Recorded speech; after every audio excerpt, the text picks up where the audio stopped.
पड़ी थी ना कि एल'होपिटल रूल केवल हम तब लगा सकते हैं जब 0/0 या इनफाइनाइट बाय इनफाइनाइट फॉर्म बने, अदरवाइज हम ये रूल कभी यूज नहीं कर सकते।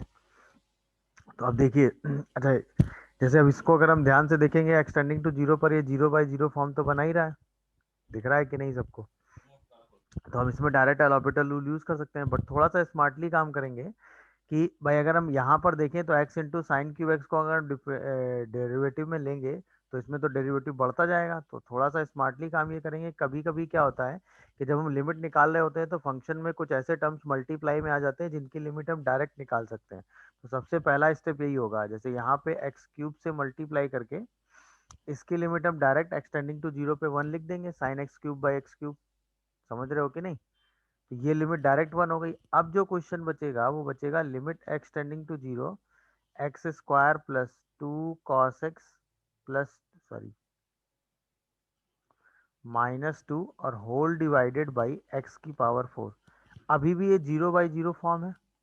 जैसे हमने ऑब्जर्व किया ये 0/0 फॉर्म है, तुरंत हम इसमें एल'होपिटल रूल यूज कर लेंगे, हाँ या ना?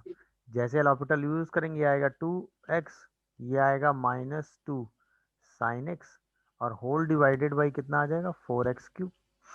क्लियर है? अभी भी देखेंगे तो ये 0/0 फॉर्म बना रहा है। जैसे अभी भी ये 0/0 फॉर्म बना रहा है तो फिर से इसमें डिफरेंशिएशन लगा सकते हैं।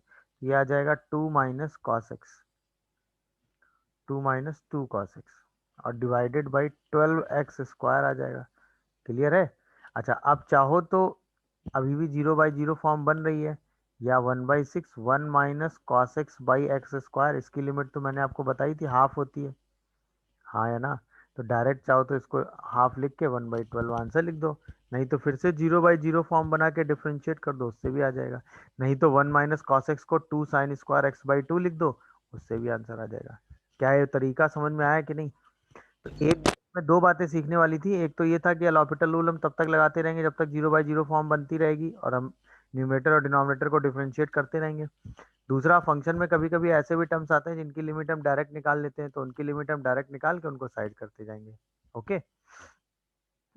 अच्छा, दूसरा मैंने आपको बताया था कि आप एल'होपिटल रूल तब भी लगा सकते हैं जब इनफाइनाइट बाई इनफाइनाइट फॉर्म बन रही हो। जैसे इसमें अगर आप ध्यान से देखो तो obviously limit extending to zero की बात अगर हम करें तो जीरो का मतलब यहाँ पे जीरो प्लस से होगा ऑब्वियसली, क्योंकि एक्सटेंडिंग टू जीरो प्लस की बात हो रही होगी। तो यहाँ पे लिमिट एक्सटेंडिंग टू जीरो करो या limit extending to zero plus करो, दोनों बातें सेम है।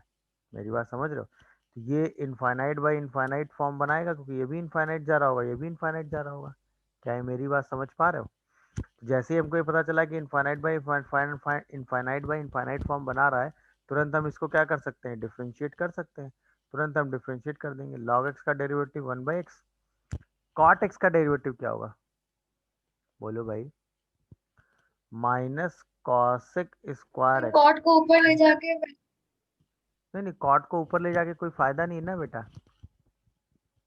जैसे आप चाह रहे हैं कॉट को ऊपर ले जाए तो 10 बन जाएगा। बोलो। सर डिवाइड कर देंगे, डिवाइड और मल्टीप्लाई कर देंगे एक्स से, तो एक्स को नीचे ले आएंगे। हाँ, ये कर सकते हैं, ये कर सकते हैं, दैट्स अ गुड थिंग। ये कर सकते हैं। चलो अब इसको देख लेते हैं। वो बात अच्छी है, उसमें क्या करेंगे, सीधा एक्स बना लेंगे। ये भी अच्छी बात है। जैसे हमने यहाँ पे जो चीज़ सीखी है उसको हम यहाँ अप्लाई कर देंगे, ठीक है, वो डेरिवेटिव में ठीक है। बट एक बार तो हमें डेरिवेटिव एटलीस्ट करना ही पड़ेगा। नहीं समझ रहे हैं? तो अब अगर हम इसको देखें तो ये sine x square yes by sir. X square बन गया, तो एक्स से ऊपर नीचे मल्टीप्लाई कर दो। ये लिमिट 1 हो गई। जैसे एक्स को 0 टेंड कराएंगे आंसर 0 आ जाएगा। क्लियर है? या फिर जैसा अभी बताया कि आप इसको हटा सकते हैं, तो एल एन एक्स है, यहाँ पे आप क्या लिख देंगे 10x, यहाँ पे बाई एक्स कर देंगे। समझ रहे होगे? तो यहाँ पे हमें x से क्या करना पड़ेगा? मल्टीप्लाई करना पड़ेगा। अब ये 10x बाई एक्स क्या हो जाएगा? 1। और limit x tending to zero पर अभी भी L n x by 1/x आएगा और ये इनफाइनाइट बाई इनफाइनाइट फॉर्म बनेगी। तो अभी भी हमें इसको डिफ्रेंशिएट ही करना पड़ेगा। जैसे हम एल'होपिटल लगा के डिफ्रेंशिएट करेंगे तो 1/x और -1/x² आएगा। तो अल्टीमेटली अभी भी लिमिट एक्सटेंडिंग टू जीरो पर -x बचेगा और जिसकी लिमिटिंग वैल्यू 0 आ जाएगी। तो बात सेम ही है। चाहे तो direct simplify infinite by infinite form देख के कर लो, है कि नहीं? और चाहे तो ये 10x को हटा लो और फिर, लेकिन अल्टीमेटली हमें इनफाइनाइट बाई इनफाइनाइट फॉर्म देख के डेरिवेटिव तो करना ही था। मेरी बात समझ गए कि नहीं? तो उसी हिसाब से हमने वो टेक्निक यूज कर ली। क्या ये बात सबको समझ में आ रही है, ये बताओ। Yes sir. समझ गए कि नहीं? तो एल ऑर्बिटल, देखिए ये टाइप के क्वेश्चन क्या है कि आपको ए और बी की वैल्यू निकालनी है और लिमिट एक्सटेंडिंग टू जीरो पर ऐसे करके root under A x plus B minus one upon X, ये फाइनाइट लिमिट वन दिया हुआ है। अच्छा, अब ध्यान से देखो कॉन्सेप्ट क्या था। Suppose limit x tending to ए पर F x by ji X, ये क्वेश्चन है और इसकी लिमिटिंग वैल्यू जो है वो फाइनाइट दे रखी है, या और स्पेसिफिक करें हम तो कह दें कि नॉन जीरो फाइनाइट दे रखी है। ठीक है, नॉन जीरो फाइनाइट दे रखी है। ठीक है, और हमें पता है कि लिमिट एक्स टेंडिंग टू ए पर जी एक्स जो है वो जीरो टेंड कर रहा है। ठीक है, then limit x tending to ए पर एफ एक्स को भी जीरो टेंड करना चाहिए। अगर लिमिट एक्सटेंडिंग टू ए पर जी एक्स जीरो टेंड कर रहा है तो लिमिट एक्सटेंडिंग टू ए पर एफ एक्स को भी जीरो टेंड करना चाहिए। क्यों? अगर एफ एक्स जीरो टेंड नहीं करेगा, भाई ये वाली वैल्यू सपोज जीरो टेंड कर रही है और ये वाली वैल्यू किसी फाइनाइट क्वांटिटी मान लो टू पे टेंड कर रही है, तो टू बाई जीरो आपको तुरंत लिमिट को इनफाइनाइट ले जाएगा, जबकि लिमिटिंग वैल्यू है क्या? नॉन जीरो फाइनाइट है। तो ऑब्वियसली अगर जी एक्स फंक्शन जीरो टेंड कर रहा है तो एफ एक्स फंक्शन को भी जीरो टेंड करना पड़ेगा, यानी एक्सटेंडिंग टू ए पर एफ एक्स की लिमिटिंग वैल्यू भी जीरो होनी चाहिए। अगर ये लिमिटिंग वैल्यू जीरो नहीं हो रही है तो इसका मतलब ये लिमिट कभी नॉन जीरो फाइनाइट नहीं आएगी। ये कॉन्सेप्ट है और ये ध्यान रखिएगा, ये कॉन्सेप्ट कई जगह यूज होता है, कई जगह कांस्टेंट वगैरह निकालने के लिए इस कॉन्सेप्ट का यूज हम करते हैं कि अगर ये लिमिटिंग वैल्यू जीरो जा रही है तो इस लिमिटिंग वैल्यू को भी जीरो जाना पड़ेगा फाइनाइट लिमिट आने के लिए। दूसरा, इसका रिवर्स भी कई बार होता है कि अगर ये जीरो जा रहा है तो फाइनाइट लिमिट आने के लिए इसको भी जीरो जाना पड़ेगा, नॉन जीरो अगर हमें फाइनाइट लिमिट चाहिए। क्यों? अगर ये जीरो जा रहा है और अगर ये किसी क्वांटिटी टू पे चला जाएगा तो ये लिमिटिंग वैल्यू जीरो आ जाएगी, जबकि लिमिटिंग वैल्यू आनी क्या चाहिए? Non zero finite. तो डेफिनेटली जब ये जीरो जाएगा ये भी जीरो जाएगा, तभी तो हम लिमिट सॉल्व कर पाएंगे और लिमिट सॉल्व करके उसको किसी नॉन जीरो फाइनाइट क्वांटिटी पे टेंड करा पाएंगे।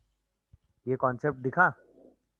अब इस कॉन्सेप्ट के हिसाब से अगर आप चलो, अगर आप इस कॉन्सेप्ट के हिसाब से चलो तब ए और बी आप कैलकुलेट करोगे कैसे भाई? आपने क्या कहा कि ये वैल्यू जो है जीरो टेंड कर रही है तो इसको भी जीरो टेंड करना पड़ेगा। जैसे हम इसको जीरो टेंड कराएंगे तो तुरंत हमें एक इक्वेशन मिलेगी ना भाई, हम तुरंत ये कहेंगे साइड में कि लिमिट एक्सटेंडिंग टू जीरो पर root under A x plus B minus one zero tend करना चाहिए। तो जैसे हम इसको जीरो टेंड कराएंगे तो root B minus one zero आ जाएगा, यानी बी की वैल्यू सर्टेनली वन आ जाएगी। एक बात तो खत्म हो गई। अब जैसे हमने देखा कि b की वैल्यू वन आ गई है तो तुरंत हम b की वैल्यू वन यूज कर लेंगे ना अपने क्वेश्चन में। बोलिए भाई, और b की वैल्यू वन यूज करते हुए हम आगे क्वेश्चन सिंप्लीफाई करेंगे।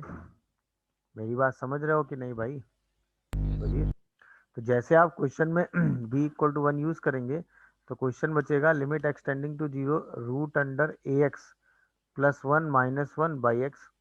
इसको तुरंत आप फैक्टराइज कर लेंगे, सॉरी रेशनलाइज कर लेंगे, तो A x plus one minus one whole divided by root under A x plus one, साथ में एक्स आएगा, वन से वन कैंसिल हो जाएगा और ये लिमिटिंग वैल्यू वन आई रही। जैसे एक्स को जीरो टेंड कराओगे तो एक्स से ये वाला एक्स भी कैंसिल हो जाएगा और ये बचेगा A by two equal to one, तो ए की वैल्यू तुरंत क्या आ जाएगी? टू।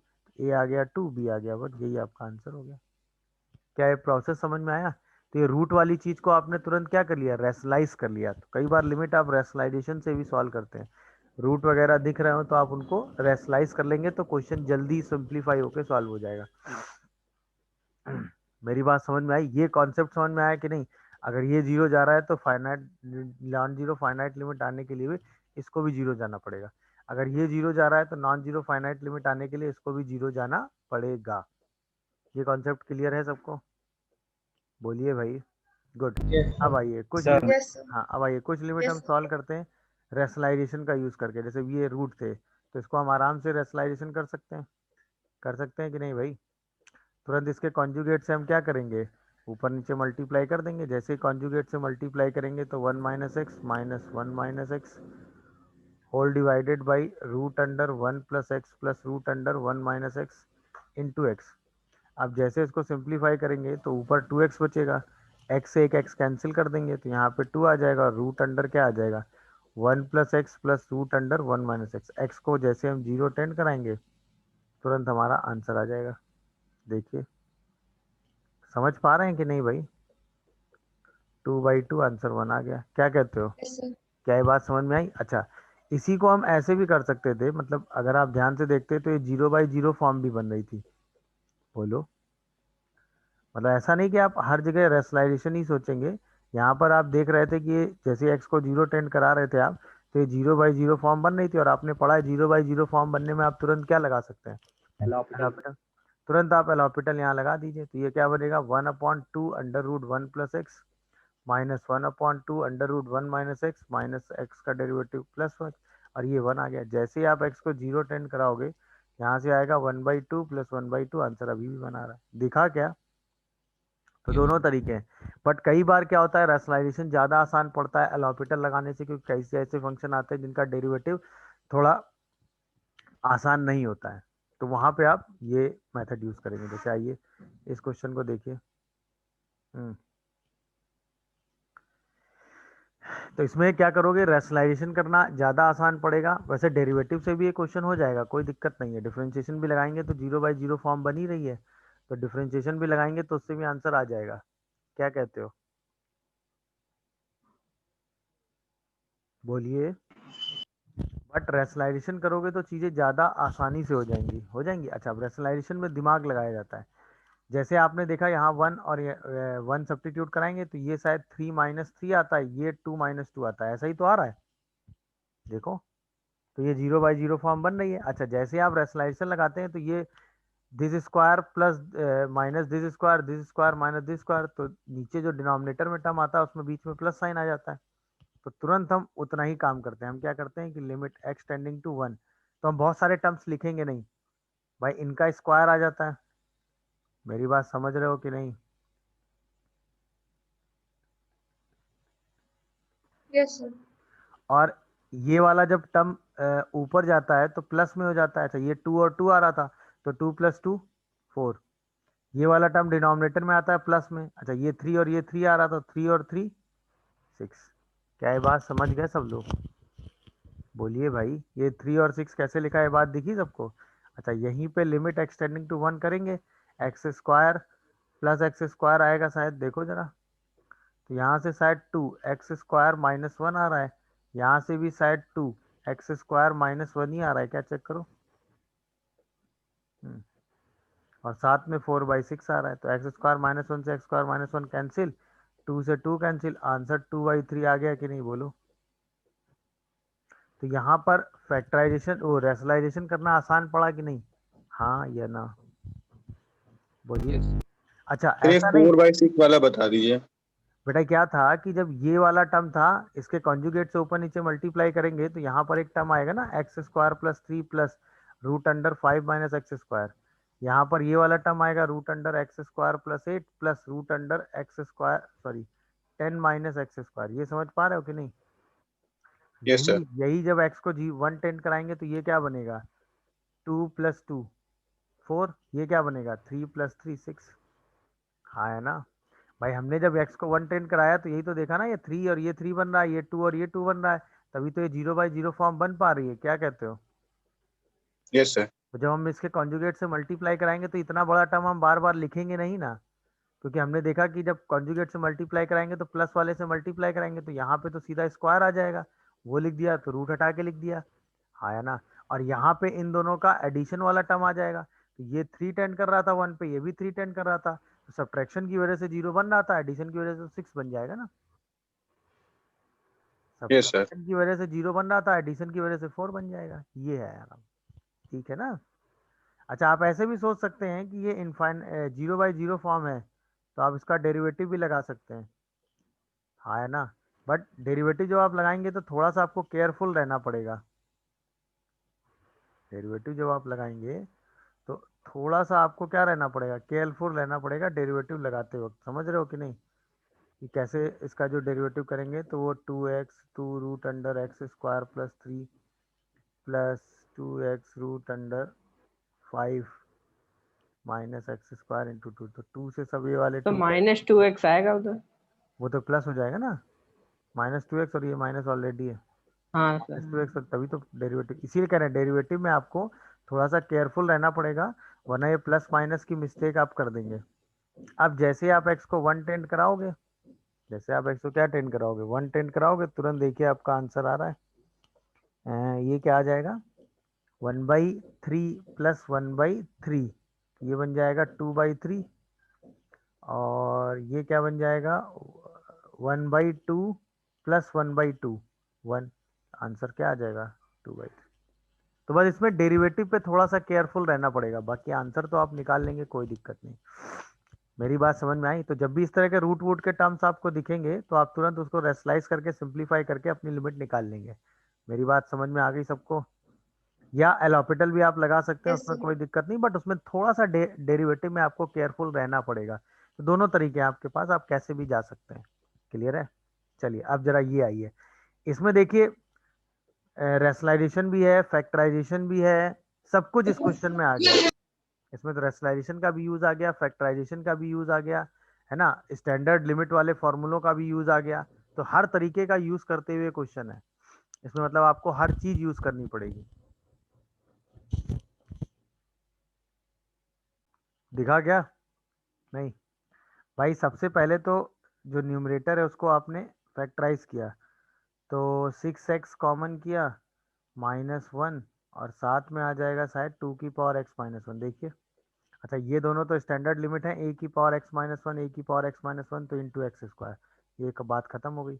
अच्छा इसके बाद इसको आपने क्या किया, रेशनलाइजेशन कर लिया, तो यहाँ पे आपने क्या किया, 3 plus cos √3 plus cos x, -2 से +2 से ऊपर नीचे मल्टीप्लाई कर दिया, तो ये √3 प्लस कॉस एक्स +2 आ गया। यहाँ तक दिख रहा है कि नहीं सबको? हाँ या ना? अच्छा ये लिमिट क्या हो गई, ln6, ये लिमिट क्या हो गई, ln2, तो ये तो ln6 और ln2 बन के बाहर आ गए। क्या ये दिखा सबको कि नहीं, बोलो भाई? ln6 ये बन गया, ln2 ये बन गया। अच्छा अब अंदर क्या बचा, yes limit sir. X tending to zero. अच्छा ये वाली लिमिट भी जैसे एक्स को आप क्या टेंड कराओगे, जीरो, तो cos 0 1, 2 + 2, ये वाली लिमिट भी 4 बन के बाहर आ गई। अब यहाँ बचा एक्स स्क्वायर और यहाँ बचा cos x -1, चेक करो जरा। अरे हाँ या ना? अब ये लिमिट तो आपने कितनी बार निकाली है यार, limit extending to zero 1 minus cos x by x square, इसको तो आप हाफ बोलते ही है ना?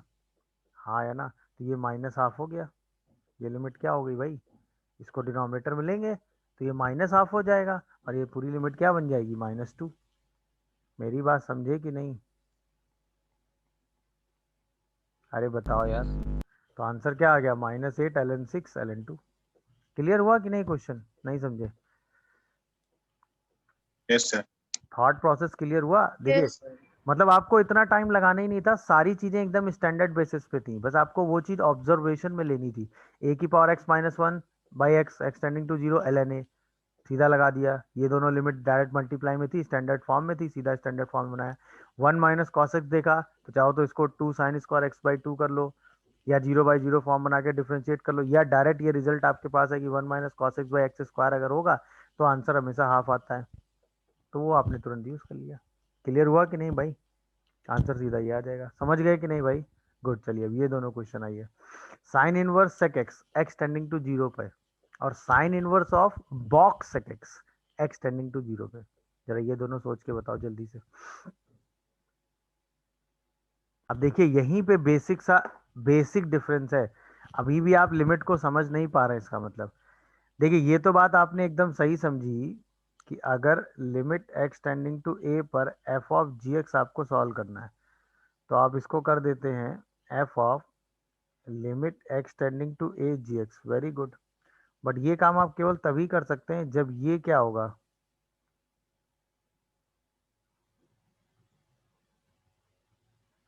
ये डोमेन ऑफ एफ एक्स होगा ना भाई। एफ ऑफ जी एक्स का तो एग्जिस्टेंस आप तभी सोच सकते हैं ना जब ये जो लिमिटिंग वैल्यू एफ एक्स की डोमेन में हो। आप साथ सोचो जरा, जीरो पर जब आप लिमिट निकालेंगे तो बेसिकली आप जीरो प्लस और जीरो माइनस की बात करते हैं, हाँ है ना? जैसे आप जीरो प्लस और जीरो माइनस की बात करेंगे तो सेक की वैल्यू तो हमेशा 1 से बड़ी होगी ना, सोच के देख लो। Limit extending to zero plus sec x देखोगे, हाँ या ना? तो भी ये 1 की तरफ टेंड करता है, और limit extending to zero minus sec x देखोगे तो भी ये 1 की तरफ टेंड करता है, बट दोनों ही केसेस में ये वैल्यू 1 से बड़ी होती है कि नहीं, सोच के देखो जरा। सेक का ग्राफ है ना दिमाग में आपके, बोलो भाई। और जीरो पे अगर आप अप्रोच देखोगे यस तो सर। जीरो प्लस करोगे तो भी वैल्यू 1 से बड़ी हो जाएगी, जीरो माइनस करोगे तो भी वैल्यू 1 से बड़ी हो जाएगी, हाँ है ना। अब बताओ सेक इनवर्स के अंदर क्या 1 से बड़ी क्वांटिटी जा आ सकती है? भाई सेक इनवर्स का तो कॉन्सेप्ट ही है कि वो -1 से 1 के बीच की सारी वैल्यू लेता है, हाँ या ना, सोचो जल्दी। क्लियर है? Yes sir. तो यस इसका साइन सर। इनवर्स। मतलब आंसर क्या होगा? नॉट डिफाइंड ना। ना तो आप जीरो प्लस डिफाइन कर सकते हैं, ना ही आप जीरो माइनस डिफाइन कर सकते हैं। क्लियर है? आपने ये कॉन्सेप्ट लगाया, बट इस कॉन्सेप्ट के साथ साथ आपने ये ऑब्जर्व नहीं किया, आपने ये तो सही सोचा कि एक्सटेंडिंग टू जीरो पर sec x की लिमिटिंग वैल्यू 1 आ रही है, वेरी गुड। बट हमें 1 पे वैल्यू थोड़ी, हमें जीरो पे वैल्यू थोड़ी ना चेक करनी है, हमें जीरो प्लस और जीरो माइनस पे अप्रोच चेक करनी है। लिमिट का मतलब वैल्यू नहीं अप्रोच होता है, और दोनों अप्रोच जब सेम पॉइंट पे जाती है तब हम लिमिट डिफाइन करते हैं। अच्छा, यहाँ की अप्रोच कहाँ जा रही है? 1 की तरफ टेंड कर रही है, बट 1 से तो बड़ी है ना, बोलो भाई। जीरो माइनस पर भी 1 की तरफ टेंड कर रही है, बट 1 से जस्ट ऊपर है ना, तो इसका मतलब यहाँ पर जो जीरो प्लस और जीरो माइनस पर वैल्यू आएगी वो 1 प्लस आएगी, और सेक इनवर्स के अंदर 1 प्लस का तो कोई सिग्निफिकेंस नहीं है। बट यहीं पे जब आप बॉक्स लगा देते हैं, अरे हाँ या ना, तो ये वैल्यू एग्जैक्ट दोनों तरफ से क्या आती है? 1। मेरी बात समझे? अब इसकी लिमिटिंग वैल्यू क्या आ जाएगी? Sine inverse 1। तो इसको आप क्या कह देंगे? π/2। आप समझे कहानी की नहीं? दोनों क्वेश्चंस में क्या डिफरेंस है, ये बात आप समझ में आई? बॉक्स लगाते ही 1 प्लस, यस 1 प्लस का बॉक्स हमेशा कितना होगा? 1। तो यहाँ पे अब 1 आएगा हर बार, चाहे जीरो प्लस देखो और चाहे जीरो माइनस देखो। तो यहाँ पर हमेशा साइन इनवर्स 1 मतलब π/2 बनेगा, लेफ्ट से भी राइट से भी। तो इसकी लिमिटिंग वैल्यू तो π/2 होगी, बट इसकी लिमिटिंग वैल्यू डिफाइन नहीं होगी। क्या है दोनों क्वेश्चंस में डिफरेंस समझ में आया सबको? बोलिए, क्लियर हुआ कि नहीं? कोई कंफ्यूजन या डाउट हो तो बोलो। Yes sir. वेरी गुड, अगला वाला आंसर बताओ। Yes sir. Limit extending to 1 पे sine inverse root under 1 plus root under 1 minus, sorry 1 minus root x upon 1 minus x. जैसे आप इसको जाएंगे तो अभी मैंने आपको बताया ना, आप इसमें क्या लिख सकते हैं कि limit x tending to 1 sine inverse, तो सीधा आप इसकी लिमिट निकाल लो 1 minus root x upon 1 minus x की, और इसी लिमिट के साथ क्या लगा दो? Sine inverse. बस इसकी जो लिमिट है वो -1 से 1 के बीच में आनी चाहिए, हार्डली 1 या -1 आ सकती है। तुरंत आप देखेंगे साइन इनवर्स, इसकी लिमिटिंग वैल्यू तो आप तुरंत निकाल लेंगे ना, हाँ या ना। ये शायद 1/2 आ जाती है और इसी का आंसर π/6 आ जाता है। क्या इसकी लिमिटिंग वैल्यू 1/2 आती है? ये सबने सॉल्व कर लिया है? कॉन्जुगेट से ऊपर नीचे मल्टीप्लाई कर देंगे, आंसर आ जाएगा। बोलिए भाई, नहीं समझे कहानी? क्या ये बात सबको क्लियर हुई? गुड, तो ये बात हो गई। अच्छा, यस सर। इसके आगे। इसके बाद कई बार ऐसी सिचुएशंस आ जाती हैं कि आप एल हॉस्पिटल लगाने से बेटर है, या फैक्टराइजेशन इन सब करने से बेटर है कि सब्स्टिट्यूशन लगा दें। सब्स्टिट्यूशन का कॉन्सेप्ट क्या होता है कि जैसे limit x tending to a f x आप निकालना चाह रहे हैं, ठीक है ना, तो हम क्या करेंगे, x माइनस ए को t सब्स्टिट्यूट कर लेंगे, तो जब x a टेंड कर रहा होगा तो t 0 टेंड करने लगेगा। बोलिए, मतलब जब x को a टेंड कराएंगे तो t कहाँ 0 टेंड करेगा? 0 पे। तो ये क्वेश्चन चेंज हो जाएगा, limit t tends to 0 f of t plus a में, limit t tends to 0 f of t plus a में, और फिर हम अपनी इस लिमिट के क्वेश्चन को सॉल्व कर देंगे। मेरी बात समझ आ रही? क्योंकि अब t टेंडिंग टू 0 सॉल्व करना t tending to a solve करने से थोड़ा सा आसान पड़ता है। तो कई बार हम अपने क्वेश्चन को सब्स्टिट्यूशन में चेंज कर लेते हैं, कई बार अपने क्वेश्चन को हम किस में चेंज कर लेते हैं? सब्स्टिट्यूशन वाली फॉर्म में चेंज कर लेते हैं। तो हम एक्स सब्स्टिट्यूशन फिर से बता दीजिए। सब्स्टिट्यूशन में मैंने क्या किया कि एक्सटेंडिंग टू ए पर आपको एफ एक्स निकालना है, तो हमने क्या किया, एक्स माइनस ए को टी सब्स्टिट्यूट कर दिया। हो सकता है हम ए माइनस एक्स को भी टी मान लें, वो अकॉर्डिंग टू क्वेश्चन हम देखेंगे। तो जब एक्स ए टेंड करेगा तो टी कहाँ जा रहा होगा? 0, हाँ है ना। तो इसका मतलब अब जो क्वेश्चन होगा वो टी टेंडिंग टू 0 पे चला जाएगा, और टी की एक्स की वैल्यू क्या है? टी प्लस ए। तो जहां जहां एक्स आ रहा होगा उसकी जगह हम टी प्लस ए रख देंगे। अब हमारे पास टी टेंडिंग टू 0 पर एफ ऑफ टी प्लस ए आ गया। अब इस क्वेश्चन को आराम से सिंप्लीफाई कर लेंगे। मेरी बात समझ रहे हो कि नहीं? Yes sir. समझ पाए कि नहीं भाई?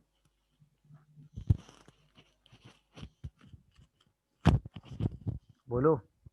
जैसे ये क्वेश्चन आएगा, जैसे देखिए ये क्वेश्चन आया, limit x tending to pi by 2, ठीक है, cot X minus cos X upon, ठीक है, 2x माइनस पाई का होल क्यूब। ये क्वेश्चन आपको सॉल्व करना। Cot X minus cos X, one से, sorry, cot X minus cos X upon 2x minus pi का होल क्यूब, ठीक है ना। X tending to pi by 2 पे है, तो अगर आप यहाँ पर देखो, वैसे तो इसको 0/0 फॉर्म है, डिफ्रेंशिएशन भी कर सकते हैं, समझ रहे हो, फैक्टराइजेशन, वो सब भी मेथड लगा सकते हैं, ठीक है ना। बट अगर आप ध्यान से देखो कि अगर हम क्या करें कि x माइनस पाई बाई 2 को t मान लें, मान सकते हैं कि नहीं? बोलो भाई। x माइनस पाई बाई 2 को t मान लेते हैं, तो ये क्वेश्चन बन जाएगा लिमिट t टेंड्स टू 0। अच्छा, cot of t plus pi by 2 minus cos of t plus pi by 2। अच्छा, यहाँ से हमने क्या किया, a2 कॉमन कर लिया, तो यहाँ से बन जाता 8x माइनस पाई बाई 2, तो ये बन जाता टी क्यूब। क्या ये बात सबको समझ में आई, बताओ? अगर हम यहाँ से 2 कॉमन करते तो 8 बाहर आ जाता और ये बन जाता x माइनस पाई बाई 2, और x माइनस पाई बाई 2 को हमने क्या मान लिया, t। क्या ये बात क्लियर हुई? अब देखिए क्वेश्चन कितनी आसानी से सॉल्व होगा। 1/8 कॉमन करके बाहर करेंगे, limit t tends to 0, cot of pi by 2 plus t, क्या ये माइनस 10t होगा, और कॉस ऑफ, क्या ये माइनस साइन टी होगा, और होल डिवाइडेड बाई 8, सॉरी 8 तो बाहर आ ही गया, बाई टी क्यूब आ गया। अब जैसे ही आप यहाँ से क्या कॉमन करेंगे, 10t कॉमन करेंगे, तो लिमिट t टेंड्स टू 0 पर 10t हमने किया कॉमन, अंदर क्या बचेगा, cos t माइनस 1, बोलो, और whole divided by t, whole divided by t square. ये लिमिट हो गई 1, ये लिमिट माइनस हाफ, हमें पता ही है, क्या आंसर -1/16 आ गया। प्रोसेस समझे कि नहीं सब्स्टिट्यूशन का? बोलिए। तो ये सब्स्टिट्यूशन लगाने से आपको समझ में आया चीज़ें कितनी आसानी से सिंप्लीफाई हो गई, क्या कहते हो? तो कई बार ये सब्स्टिट्यूशन आप यूज़ कर सकते हैं अकॉर्डिंग टू क्वेश्चन, तो उससे क्या होगा कि चीज़ें थोड़ा सा सिंप्लीफिकेशन में आराम से हो जाएंगी और आप उसको आराम से सॉल्व करके लिख सकते हो। क्या ये बात क्लियर कर पा रहे हो सब लोग, नहीं कर पा रहे हो? समझ रहे होगे मेरी बात? कोई कंफ्यूजन या डाउट आ रहा हो तो बताओ। चलिए अब हम बात करते हैं कि कुछ क्वेश्चन हम सीरीज एक्सपेंशन पे सॉल्व करते हैं। कुछ क्वेश्चन हम क्या करते हैं, सीरीज एक्सपेंशन पे सॉल्व करते हैं, मतलब limit by using series expansion. तो उसमें कुछ सर्टेन सीरीज होती हैं, अब वो सीरीज कैसे एक्सपेंड होती हैं वो सब पे अभी हमको जाने की जरूरत नहीं है। कुछ सर्टेन सीरीज होती हैं जो आपके दिमाग में सेट होनी चाहिए, उन सीरीज का यूज करके कई बार हम अपने सीरीज से क्वेश्चन को सिंप्लीफाई कर लेते हैं। जैसे साइन एक्स, इसकी सीरीज होती है, चूंकि ऑड फंक्शन है तो सारी ऑड पावर आती है, X minus X cube by 3 factorial plus x की पावर 5/5 फैक्टोरियल माइनस एक्स की power 7/7 factorial and so on. ऐसे ही cos x की सीरीज होती है, इवन है तो 1 माइनस सारी even power alternate plus minus के साथ, प्लस एक्स की पावर 4/4 फैक्टोरियल माइनस एक्स की power 6/6 factorial and plus so on. E की पावर एक्स, ये इंपॉर्टेंट सीरीज है, 1 plus x upon 1 factorial, x square upon 2 factorial, x cube upon 3 factorial and so on, ठीक है। ऐसे ही कई जगह शायद ln 1 प्लस एक्स की सीरीज यूज हो जाती है, that is x minus x square by 2 plus x cube by 3 minus x की पावर 4/4 एंड सो ऑन। ऐसे ही शायद 1 प्लस एक्स की पावर n यूज हो जाता है किसी भी इंडेक्स पर, तो 1 plus n x plus n into n minus 1/2 factorial into x square and so on. सही है ना? और तो शायद यही इम्पोर्टेंट है, यही इंपॉर्टेंट सीरीज है जिनका हम यूज़ क्वेश्चंस में करते हैं। सही है ना? यही इंपॉर्टेंट सीरीज है जिनका हम यूज़ क्वेश्चन में करते हैं। और इन्हीं की हेल्प से आप अपनी सीरीज़ को एक्सपेंड करके लिख सकते हैं। अब बात आती है ये जो सीरीज़ एक्सपेंशन है, ये मैं क्यों बता रहा हूँ कि आप कई बार लिमिट निकालने में इन सीरीज़ का यूज़ करके चीज़ों को सिंप्लीफाई करते हैं, तो उसकी बात करते हैं। जैसे मान लीजिए आपके पास क्वेश्चन आया कि limit x tends to 0 ln 1 plus x minus sine x plus x square by 2 और whole divided by x 10x into sine x. ये क्वेश्चन आया आपके पास, देखा। अब यार इसमें पहली चीज़ तो आपको सिंप्लीफाई करके सीधे दिख रही है कि इस 10x को हटा लो, इस sin x को हटा लो, बाई एक्स करके, तो ये चीज़ तो आप तुरंत कर दोगे कि limit x tending to 0 ln 1 plus x minus sine x plus x square by 2 whole divided by, यहाँ पे by x into x, by x into x, तो यहाँ एक्स क्यूब आ जाएगा कि नहीं? क्या ये बात समझ रहे हो? बोलिए। बाई एक्स यहाँ पे कर लेंगे, बाई एक्स यहाँ कर लेंगे तो यहाँ एक्स स्क्वायर आ जाएगा, तो X square into X, X cube आ जाएगा। नहीं समझे? क्योंकि एक्स टेंडिंग टू 0 पर 10x by x 1 sign x by x 1। Clear हुआ कि नहीं ये बताओ? तो यहाँ पर कैसे एक्स क्यूब आ गया, बात समझ में आ रही है? अच्छा, अब यस न्यूमरेटर में या तो आप डेरिवेटिव लगाओ, या डेरिवेटिव लगाना इतना आसान दिख नहीं रहा है भाई, आपको टर्म सिंप्लीफाई करने पड़ेंगे, कॉमन वॉमन लेना पड़ेगा। उससे बेटर है कि यहाँ पे एक्सपेंशन लगा दो। अब ln 1 प्लस एक्स का एक्सपेंशन होता है X minus x square by 2 plus x cube by 3 minus x की पावर 4 बाई 4। इससे ज़्यादा आगे जाने की जरूरत नहीं, क्योंकि मैक्सिमम क्यूब तक ही जाना पड़ेगा। साइन एक्स का एक्सपेंशन होता है X minus X cube by 3 factorial plus x की power 5 by 5 factorial and so on. और ये आ गया एक्स स्क्वायर बाई 2 और होल डिवाइडेड बाई कितना आ गया? X cube. अब क्या होगा, एक्स से ये वाला एक्स कैंसिल हो गया, एक्स स्क्वायर बाई 2 से एक्स स्क्वायर बाई 2 भी कैंसिल हो गया। अब यहाँ पर एक्स की मिनिमम पावर 3 है, यहाँ भी मिनिमम पावर 3 है, तो एक्स क्यूब कॉमन करके कैंसिल कर देंगे भाई। ये वाली लिमिट एक्स क्यूब की वजह से ही जीरो जा रही थी, जैसे ही यहाँ से एक्स क्यूब हटेगा तो ये वाली लिमिट जीरो जाना बंद हो जाएगी, मतलब फाइनाइट वैल्यू लिमिट की निकल आएगी। तो यहीं पे हमने एक चीज ऑब्जर्व की ना कि जो एक्स क्यूब का कोफिशिएंट है वही आपका आंसर हो गया। अरे हाँ या ना? तो एक्स क्यूब के कोफिशिएंट से सीधा आंसर क्या आया? 1/3 माइनस माइनस प्लस 1/3 फैक्टोरियल। तो आंसर आ गया 1/3 प्लस 1/6। बोलो भाई, तो आंसर क्या हो गया? 1/2। समझ नहीं आया, एक बार फिर से समझा। यस सर क्या चीज नहीं समझे बताओ? भाई सिंपल सी बात थी कि यहाँ पर एक्स क्यूब था, हाँ या ना? ये समझ में आया, एक्स से वाला एक्स कैंसिल हो गया, ये समझ में आया, एक्स स्क्वायर बाई 2 से वाला x yes square by sir. 2। यहाँ पे एक्स की मिनिमम पावर अब क्या बच रही है? X cube. दिख रहा है कि नहीं भाई? एक्स क्यूब, एक्स की पावर 4, एक्स की पावर 5, यही सारे टर्म्स तो आ रहे होंगे, बोलो भाई। और चाहो तो इसको अगर मैं सिंप्लीफाई करके लिखना चाहूँ तो पावर ही लिख देता हूँ, मतलब ऐसे लिख सकता हूँ मैं, limit x tending to 0 x cube के साथ कोफिशिएंट क्या आ रहा है? 1/3 प्लस 1/3 फैक्टोरियल माइनस एक्स की पावर 4/4, वो तो आएगा नहीं, फिर माइनस एक्स की पावर 5, यहाँ से क्या आएगा? 1 माइनस कॉमन करेंगे ना, तो प्लस कॉमन कर लो, तो यहाँ से आएगा 1/5 यहाँ वाले टर्म से, इस जगह से, और यहाँ से आ जाएगा -1/5 फैक्टोरियल। ऐसे करके तो सीरीज आगे चल रही होगी और डिवाइडेड बाई एक्स क्यूब आ रहा होगा। तो अब न्यूमरेटर से एक्स क्यूब क्या कर लेंगे? कॉमन, और उसको कैंसिल कर देंगे, तो यहाँ पर क्या बचेगा? एक्स, यहाँ क्या बचेगा? X square and so on. जैसे ही एक्स को 0 टेंड कराएंगे तो ये सारे टर्म्स कहाँ चले जाएंगे? 0 पे। तो जो एक्स का क्यूब का कोफिशिएंट था वही तो हमारा आंसर में आ रहा है। अब मेरी बात समझ पाए मैं क्या बोल गया था उस समय? Yes sir. अब मेरी बात समझ पाए मैं उस समय क्या बोला था? बोलो। अब मेरे हिसाब से क्लिक किया होगा कि मैं क्या बोल रहा था, तो वही चीज़ है, आप समझे? तो कॉन्सेप्ट हमने क्या सीखा? हमने कॉन्सेप्ट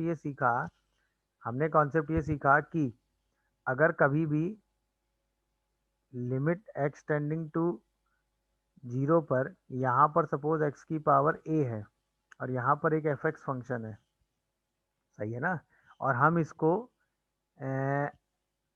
मतलब पावर ऑफ एक्स में लिख रहे हैं, मतलब ये एक्स की पावर में ही पूरा फंक्शन है, जिसमें एक्स की पावर a r ये सब सारे टर्म्स हैं, है ना?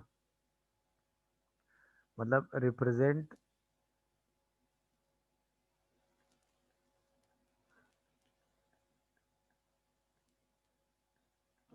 इन पॉलिनोमियल फॉर्मेट। एग्जैक्ट पॉलिनोमियल नहीं है बट पॉलिनोमियल फॉर्मेट में है, मतलब एक्स की पावर में है, ठीक है। और इसकी जो लिमिट है वो है नॉन जीरो फाइनाइट। तो ऑब्वियसली यहाँ पर x की मैक्सिमम पावर a है, तो यहाँ पर x की मिनिमम पावर a होनी चाहिए, हाँ या ना। तो हम कॉन्सेप्ट क्या कहेंगे कि in F x minimum power of x वो हमेशा a होनी चाहिए।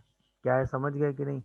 इसका मतलब हम ये कहेंगे कि कोफिशिएंट ऑफ x की पावर r जीरो होगा जहाँ पर r जो है वो a से लेस होगा। ये बात पकड़ पाए कि नहीं? मतलब अगर उसमें कोई ऐसा टर्म है जिसकी पावर a से कम है तो उन सब का कोफिशिएंट जीरो होना चाहिए, या ऐसे कहें कि वो सारे टर्म्स आपके सिस्टम से रिमूव हो जाने चाहिए, क्योंकि यहाँ पर x की मिनिमम पावर a बननी चाहिए। समझ गए कि नहीं पूरा कॉन्सेप्ट? तो कई बार इसका रिवर्स क्वेश्चन भी पूछा जा सकता है, आपसे यहाँ पर पूछ लेगा a की वैल्यू बताओ, तो ऑब्वियसली ये लिमिट नॉन जीरो फाइनाइट होने के लिए यहाँ पर a की वैल्यू क्या होनी चाहिए? यहाँ पर अगर आप इसको सिंप्लीफाई करो, x पॉलिनोमियल फॉर्मेट में रिप्रेजेंट करो, तो यहाँ पर जो x की मिनिमम पावर बचेगी वही a होना चाहिए। तो जो भी यहाँ x की मिनिमम पावर आ रही है उसी को आप a लिख देंगे। क्या है, मेरी बात समझ पाए नहीं समझ पाए? बोलो भाई, क्या ये मेरी बात समझ पाए? बोलो। सर एक एग्जाम्पल समझा हाँ, दीजिए। वही चीज। अब एग्जांपल अभी सर एक एग्जाम्पल समझा नहीं, दीजिए। अभी तो कॉन्सेप्ट आया, कॉन्सेप्ट क्लिक किया कि नहीं? अब इसको एग्जांपल से लेते हैं। पहले एक छोटा सा एग्जांपल लेते हैं। जैसे limit x tending to zero पर ई की power x minus one minus x by x की पावर एन है, और इसको आपसे कहा गया ये नॉन जीरो फाइनाइट है। तो आपसे पूछा गया फाइंड एन, ये क्वेश्चन आपके सामने आया, ठीक है ना? अब आपने जैसे इसको सॉल्व किया तो लिमिट एक्सटेंडिंग टू जीरो पर ई की पावर एक्स का एक्सपेंशन लगाया, तो one plus x by one factorial plus x square by two factorial plus x cube by three factorial and so on, हाँ या ना? फिर आपने लिखा माइनस वन माइनस एक्स और होल डिवाइडेड बाई एक्स की पावर एन। वन से one cancel हो गया, एक्स से एक्स कैंसिल हो गया। अब बताओ न्यूमरेटर में एक्स की मिनिमम पावर कितनी आ रही है? टू। तो नॉन जीरो फाइनाइट लिमिट होने के लिए यहाँ भी एक्स की पावर टू होनी चाहिए, क्योंकि एक्स की पावर टू ही कैंसिल हो जाएगा और जो लिमिटिंग वैल्यू है आंसर में आ जाएगा। तो तुरंत आप क्या कहेंगे कि अगर इसकी लिमिट नॉन जीरो फाइनाइट है तो एन की वैल्यू कितनी होनी चाहिए बताओ? टू होनी चाहिए। क्या ये कॉन्सेप्ट समझ में आया कि नहीं? यस ये कॉन्सेप्ट होता है। तो कई बार आपको वो एन की मिनिमम वैल्यू इसी सेम कॉन्सेप्ट को लेके निकालनी पड़ जाती है। क्या ये मेरी पूरी कहानी क्लियर हुई? बोलिए। जैसे ये क्वेश्चन पूछा गया है कि limit x tends to zero cos square X minus E की power X cos X minus cos X plus E की पावर एक्स और होल डिवाइडेड बाई एक्स की पावर एन। इसकी जो लिमिटिंग वैल्यू है वो नॉन जीरो फाइनाइट लिमिट है। तो आपको बताना है फाइंड एन, जहाँ पे एन एक नेचुरल नंबर है। बताइए, अगर इसकी limiting value non zero finite है तो एन क्या होगा?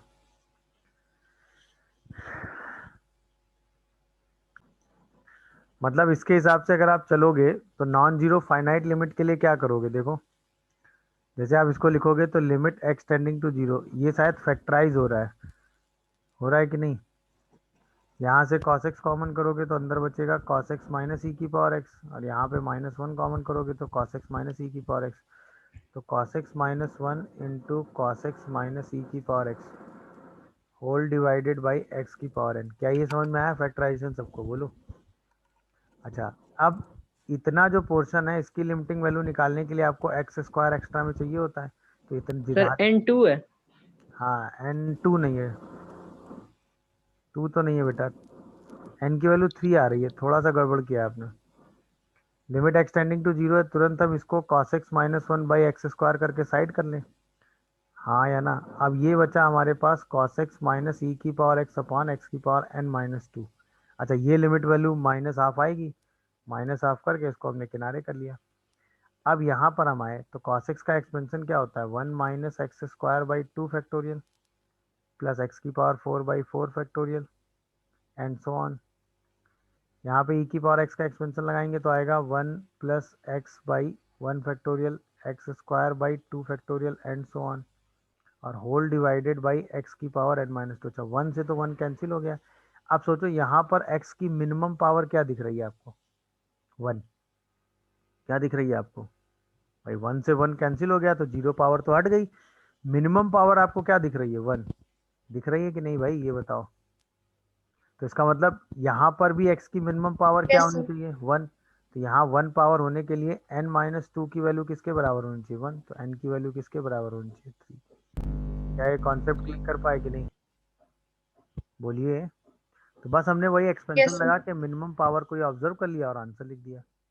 अच्छा दूसरे इस पर बेस क्वेश्चन ऐसे भी बन सकते हैं कि आपसे कुछ कांस्टेंट पूछ ले, जैसे पूछ ले find out a and b और कह दे कि if limit x tends to 0 x 1 plus a cos x minus b sin x whole divided by 10 cube x equal to 1। तो आपको a और b बताना है। दिखा? तो आपको क्या बताना है a और b। तो कैसे सॉल्व करोगे इसमें बताओ a और b निकालने के लिए। तो सिंपल थॉट है भाई, हम क्या करेंगे कि अगर हमें a और b निकालना है तो सबसे पहले तो इस 10x क्यूब को बाई एक्स क्यूब करके हटा लेंगे। तो लिमिट एक्सटेंडिंग टू 0 पर x plus A x cos X minus B sine x upon X cube मिल जाएगा। अब यहाँ पर x की मिनिमम पावर कितनी है 3। तो यहाँ पर भी x की मिनिमम पावर 3 आनी चाहिए, यानी 3 पावर से छोटे जितने भी कोफिशेंट हैं वो सब 0 हो जाने चाहिए, तभी लिमिटिंग वैल्यू फाइनाइट आएगी। क्यों? क्योंकि 3 से लेस कोई भी पावर बच गई तो वो तुरंत इस लिमिट को कहाँ ले जाएगा इनफाइनाइट, क्योंकि यहाँ मिनिमम पावर 3 है। अगर यहाँ पर एक्स स्क्वायर बच गया तो बाई एक्स क्यूब करेंगे, जैसे करेंगे तो ये 1/x बनेगा और पूरी लिमिट कहाँ ले जाएगा इनफाइनाइट। तो यानी कि यहाँ पर x की मिनिमम पावर 3 बचना चाहिए, उससे पहले की कोई पावर होनी नहीं चाहिए, तभी लिमिटिंग वैल्यू हम 1 मतलब फाइनाइट ला पाएंगे। और एक्स क्यूब का ही कोफिशिएंट किसके बराबर होना चाहिए 1 के, क्योंकि तभी लिमिट फाइनाइट आएगी। इतना ऑब्जर्व करने के बाद क्वेश्चन हम आराम से कर सकते हैं। सोचो ए एक्स कॉस एक्स का एक्सपेंशन लगा दो तो क्या आएगा कॉस एक्स का एक्सपेंशन 1 माइनस इवन है ना, तो सारी इवन पावर ले लो तो बाई 2 फैक्टोरियल एक्स की power 4 by 4 factorial and so on minus B sine x का एक्सपेंशन लगा दो X minus X cube by 3 factorial X की power 5 by 5 factorial and so on और होल डिवाइडेड बाई क्या लगा दो एक्स क्यूब। अब आओ भाई एक्स क्यूब से नीचे के सारे कोफिशिएंट 0 होने चाहिए, तो एक्स का कोफिशिएंट बन रहा है, देखो बन रहा है, यहाँ से आ रहा है 1, यहाँ से आ रहा है ए, यहाँ से आ रहा है बी, तो ये 0 हो जाना चाहिए। अच्छा क्या एक्स स्क्वायर का टर्म बन रहा है? नहीं बन रहा है। देखो भाई यहाँ मल्टीप्लाई करेंगे तो एक्स क्यूब हो जाएगा ना, तो एक्स स्क्वायर का टर्म तो कहीं बन ही नहीं रहा। अब जो एक्स क्यूब का जो एक्स क्यूब का कोफिशिएंट है वो लिमिटिंग वैल्यू के बराबर हो जाना चाहिए। तो एक्स क्यूब के कोफिशिएंट को किसके बराबर कर देंगे 1 के। तो एक्स क्यूब का कोफिशिएंट कितना आ रहा है, यहाँ से आ रहा है आपका माइनस ए बाई 2 फैक्टोरियल और यहाँ से आ रहा है आपका प्लस का b बाई 3 फैक्टोरियल। तो ये किसके बराबर हो जाना चाहिए 1 के। ए और b में दो इक्वेशन आ गई, दोनों को सॉल्व करके ए और b निकाल लेंगे। क्या है मेरी पूरी बात समझ में आई ये बताओ, क्या ये बात कौन सा बेटा ये 1 प्लस ए, तो ये कोफिशिएंट हो गया ना, कोफिशिएंट ऑफ एक्स। भाई एक्स का कोफिशिएंट सिस्टम में नहीं बचना चाहिए ना, क्योंकि अगर एक्स का कोफिशिएंट सिस्टम में बच गया तो एक्स बाई एक्स क्यूब करके वो लिमिट को कहाँ ले जाएगा इनफाइनाइट, जबकि लिमिटिव वैल्यू क्या है नॉन जीरो फाइनाइट है ना। तो एक्स का कोफिशिएंट निकालो, यहाँ से 1 आएगा, यहाँ से ए आएगा, यहाँ से माइनस बी आएगा, तो ये पूरा एक्स का कोफिशिएंट हुआ ना, ये क्या होना चाहिए 0 होना चाहिए। आप समझे कि नहीं? Yes sir. ये कोफिशिएंट ऑफ एक्स क्यूब हो गया। बोलिए क्लियर हुआ कॉन्सेप्ट कि नहीं भाई? अब इन्हीं दोनों इक्वेशन को सॉल्व करके आप ए और बी निकाल लीजिएगा, हाँ या ना। अब इन्हीं को सॉल्व करके ए और बी निकाल लो, तो यहाँ से शायद ए की वैल्यू आ जाएगी -5/2 और बी की वैल्यू शायद आ जाती है 3/2, माइनस का 3/2, यही आपका आंसर। समझ गए कि नहीं भाई? बोलिए। अच्छा सिर्फ इस क्वेश्चन को ऐसे ही नहीं, आप इस क्वेश्चन को एल हॉपिटल रूल लगा के भी कर सकते हैं, 0/0 फॉर्म बना के भी इसको सिंप्लीफाई करते चले जा सकते हैं, बट उसमें क्या है ना, थोड़ा सा ज़्यादा टाइम लग जाता है, इसलिए उस मेथड में अगर आप एक्सपेंशन लगाएंगे तो चीज़ें ज़्यादा आसानी से आप हैंडल कर पाएंगे। भाई एक तरीका तो ये भी है ना कि भाई हम यहाँ पर एक्स क्यूब कर लेते हैं, ऐसे भी सोच सकते हैं, मैं आपको ऐसे भी सोचना बता दे रहा हूँ। आपने यहाँ पे एक्स क्यूब करके हटा लिया, ठीक है ना, तो अब लिमिट एक्स टेंडिंग टू 0 पर X 1 plus A cos X minus B sine X whole divided by X cube आ रहा है, और ये लिमिट 1 आ रही है। अच्छा ये 0 जा रहा है, तो इसको भी कहाँ जाना पड़ेगा, 0। बोलिए भाई, तो पहली इक्वेशन में जैसे एक्स को 0 टेंड कराओगे तो 0/0 फॉर्म तो बनी रही है। अरे हाँ या ना जवाब दो भाई। तो हम इसको क्या कर सकते हैं, डिफ्रेंशिएट कर दो। जैसे आप इसको डिफ्रेंशिएट करोगे तो आएगा 1 plus A cos X plus x minus A sine X minus B cos x और होल डिवाइडेड बाई 3x²। अच्छा ये अभी भी 0 जा रहा है, तो इसको भी कहाँ जाना पड़ेगा, 0। हाँ है ना, जैसे इसको 0 की तरफ टेन कराओगे तो अब आंसर में आएगा cos 0 1 और माइनस बी, ये वैल्यू 0 हो जानी चाहिए। ये पहली इक्वेशन आ रही थी। अच्छा फिर से ये हमने कहा कि 0/0 फॉर्म बनेगी तभी तो लिमिट आ पाएगी, फिर से इसको डिफ्रेंशिएट कर देंगे। क्या ये कहानी क्लियर हो रही है?